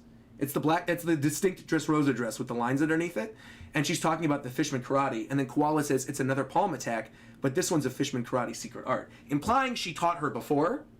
She learned Fishman karate stuff, and that this new one, this Milfleur, was taught during Dressrosa after the thing where like they're all chilling with Sabo. For those 3 days. Yeah. Which then would explain why she didn't use this in the fight against Diamante. Why didn't you use this longer ago? Right. It seems like a cheeky way for Oda to be like, this is why she didn't use it in previous fights. Because she didn't know She just learned it right here. She didn't know it yet. Exactly. But, dude, I love Robin. God, this was so good. I know. It was also just, I love pre-time skip Robins. And so just to see the bangs and like her smile, just how she's always like sitting on her hand and things. It was just Assassination. so nice to see. Oh my God, she is the best. She is the best. I know. She's best girl. I love her. And you couldn't have chosen a better opponent for her too, because I think we all hoped and prayed when you got the reveal of Toby Ropo, you're like, oh my god, give me that Robin Black Maria fight, Yes. please, like just the design Robin of Black fight the Maria Spider alone. Woman. Oh my god, it was so good. It was great. Everything about it was so good. That I think that's my favorite of the Toby Ropo fights. 100%. Yeah. And it was great to see everyone like all of them have been great. It was great to see Frankie get a one-on-one. Jinbei and Who's Who was Jinbei and Who's Who was phenomenal. That was sick. No, we don't drop casual racism around here. Like a smack in the face. He's so like what a great first sick. fight for him joining the group. But this, good. we've been waiting for this for years. Yes. Years. A decade. Yeah. Literally a decade. And like nothing, just this. Mule-Floor, Fishman Cry. No single. That shot of like on the. I'll pull up the next page. But no like, single dialogue bubble is ever get me more hype. grand jacuzzi clutch, slamming down, holding the different spider. You see, it's just the way he just even drew this panel with like her head cracked right there. You got the admin holding on to it with the other arm. The wings in the background looking like Chernobog. Fantastic. The one that I think looking back on all of them, if I could say I was slightly underwhelmed, one was Nami's. I kind of feel like Mirage Tempo, that would have been the perfect opportunity to bring it up with Ulti, and so I was like, weird she didn't do that. But the other one for me, which maybe will end up getting more story and he just didn't want to do it now, was Sasaki Frankie. Not because I thought the choreography of it was really good, like a bare knuckle brawl, but I was so certain that Sasaki is Kokoro's kid. Because old lady Kokoro mentioned her pirate son in the New World. He's got the sea train hat. He's got her hair. Literally, his color scheme is one-to-one with Kokoro, and he's a fisherman. Like kind of like neon yellowish. Yeah, and I thought for sure because of Frankie and the ties with Tom and the sea train, I'm like, this has to be brought up. Now, not saying that he would be necessarily aware of what happened back in Water 7, right? Because he's been with Kaido for God knows how long. But I thought for sure something would come up regarding Water 7. Maybe it still can. Yeah, it could be a party later on afterwards. It comes up. I doubt Sasaki's going to be partying with them, but we'll see. Yeah. All right. What's this? Oh, when is Luffy destroying Fishman Island? Says Jab in the chat. We talked about that a little bit, I think, earlier. And Randy also agrees in the chat, says still can. Wardy says, I really would hate if he isn't Kokoro's kid. So, fair enough. All right. Oh, all right, this is the last one, because we've been going for 2.5 hours at this point. We'll be here all day otherwise. It's a very good point, This James. last one was from James Gillian says, when the Robin Black Maria fight is animated, the hockey or shading debate will finally be settled. I think that's a good topic to end on, too, because have you been watching the anime recently? It's been killer. It's been great. I mean, it's been phenomenal. I saw the scene from last night's episode. I didn't watch anything One Piece related this week because I haven't watched yesterday's episode. So I didn't watch this, but I saw a clip of yesterday's episode that was sent to me of Marco. Yeah. Like coming in and flying in, and he uses his also like rainbow hockey against Paris Sparrow when he's kicking Big Mom's crew off. It looks amazing. If you haven't watched that scene, go watch that scene.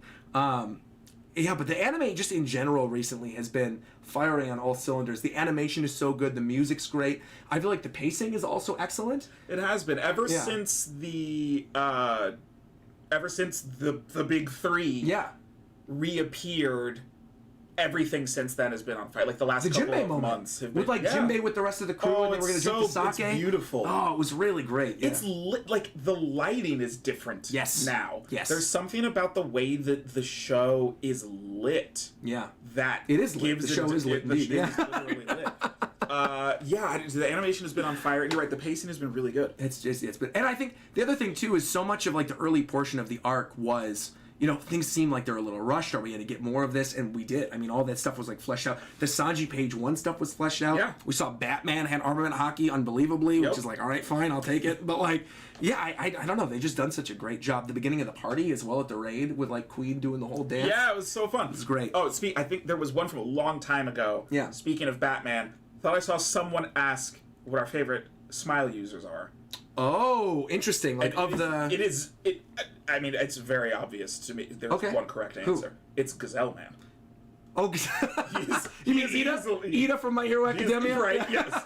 He is easily the best. See, I like Hamlet. Hamlet's the one with the giraffe. I like Hamlet a lot. I do love Hamlet. Yeah, I like Hamlet do love a lot. Hamlet. That's so funny. I love Gazelle Man. Gazelle Man. Yeah, that's Randy brings up. Yeah, Batman's true name is Wayne D. Bruce. Wayne D. Bruce. Or Hold DM. I did really like Hold him when he first got introduced because of the translation that they were using with like calling him like the lion in his tummy as opposed to just like being a lion in his stomach, I just thought was funny. But all right. I think that's going to wrap it up. We have been going for a really, really long time. 2 hours, 30 minutes, much longer than my normal stream, but I had a very special guest, so obviously we had to do it. First off, thank you so much for coming. I know you just said thank you for having me, but like, thanks for being here, talking with all of us, sharing your theories. Yeah. I think people really got a good idea of like who you are and what type of One Piece fan you are and what you like about the stories. So if anybody's like, what's the favorite character of the writer of the Netflix show? It's like, well, just look it up. There you go. Robin and Law, watch our stream. Exactly. But any final words you want to share, where people can find you, or what they should look forward to regarding the Netflix adaptation, or everyone, thank you for your support and interest. Like, we are working very hard to not let any of you down, and I hope to be able to share some exciting news with you guys very soon. Fingers crossed. Fingers crossed, everybody. Everyone's saying thank you, Matt. Thank you, RogersBase. Matt is dope AF. Absolutely. Of course, Matt's dope. Friends. Of course. Big thanks, Matt. Big thanks, Matt. Thanks to the two of you. We are with you. Nakama. Nakama. Absolutely. Great stream. Let's go. Thank you for coming to Roger's stream. Exactly. This was an absolute blast. And well, I know you're going to be very busy moving forward, but we'll absolutely have to have you on again. It'd be a pleasure. Do some videos, and that's the beauty of being in LA. Like, I know we live so close to each other. Yeah, exactly. So we're like a quick drive away from each other. All right. Well, we're going to go grab some brunch. We're going to end the stream. Thank you, everybody. The full VOD's going to be available right now, so just wait a sec. It might take a little bit of time to process. I'll probably add timestamps later tonight, but if someone else does timestamps first, I'll give you guys something. I don't know what I'll give. Maybe I'll give you guys a code for, like, Pirate Warriors or something. Ooh. So we'll see. So somebody, if you do timestamps for this first that I could then use when we come back from brunch and I put them in there, you're good to go. You're getting a copy of Pirate Warriors. Cool? All right. Nice. You guys cast One Piece right now. We definitely can't do that. Bye, everybody.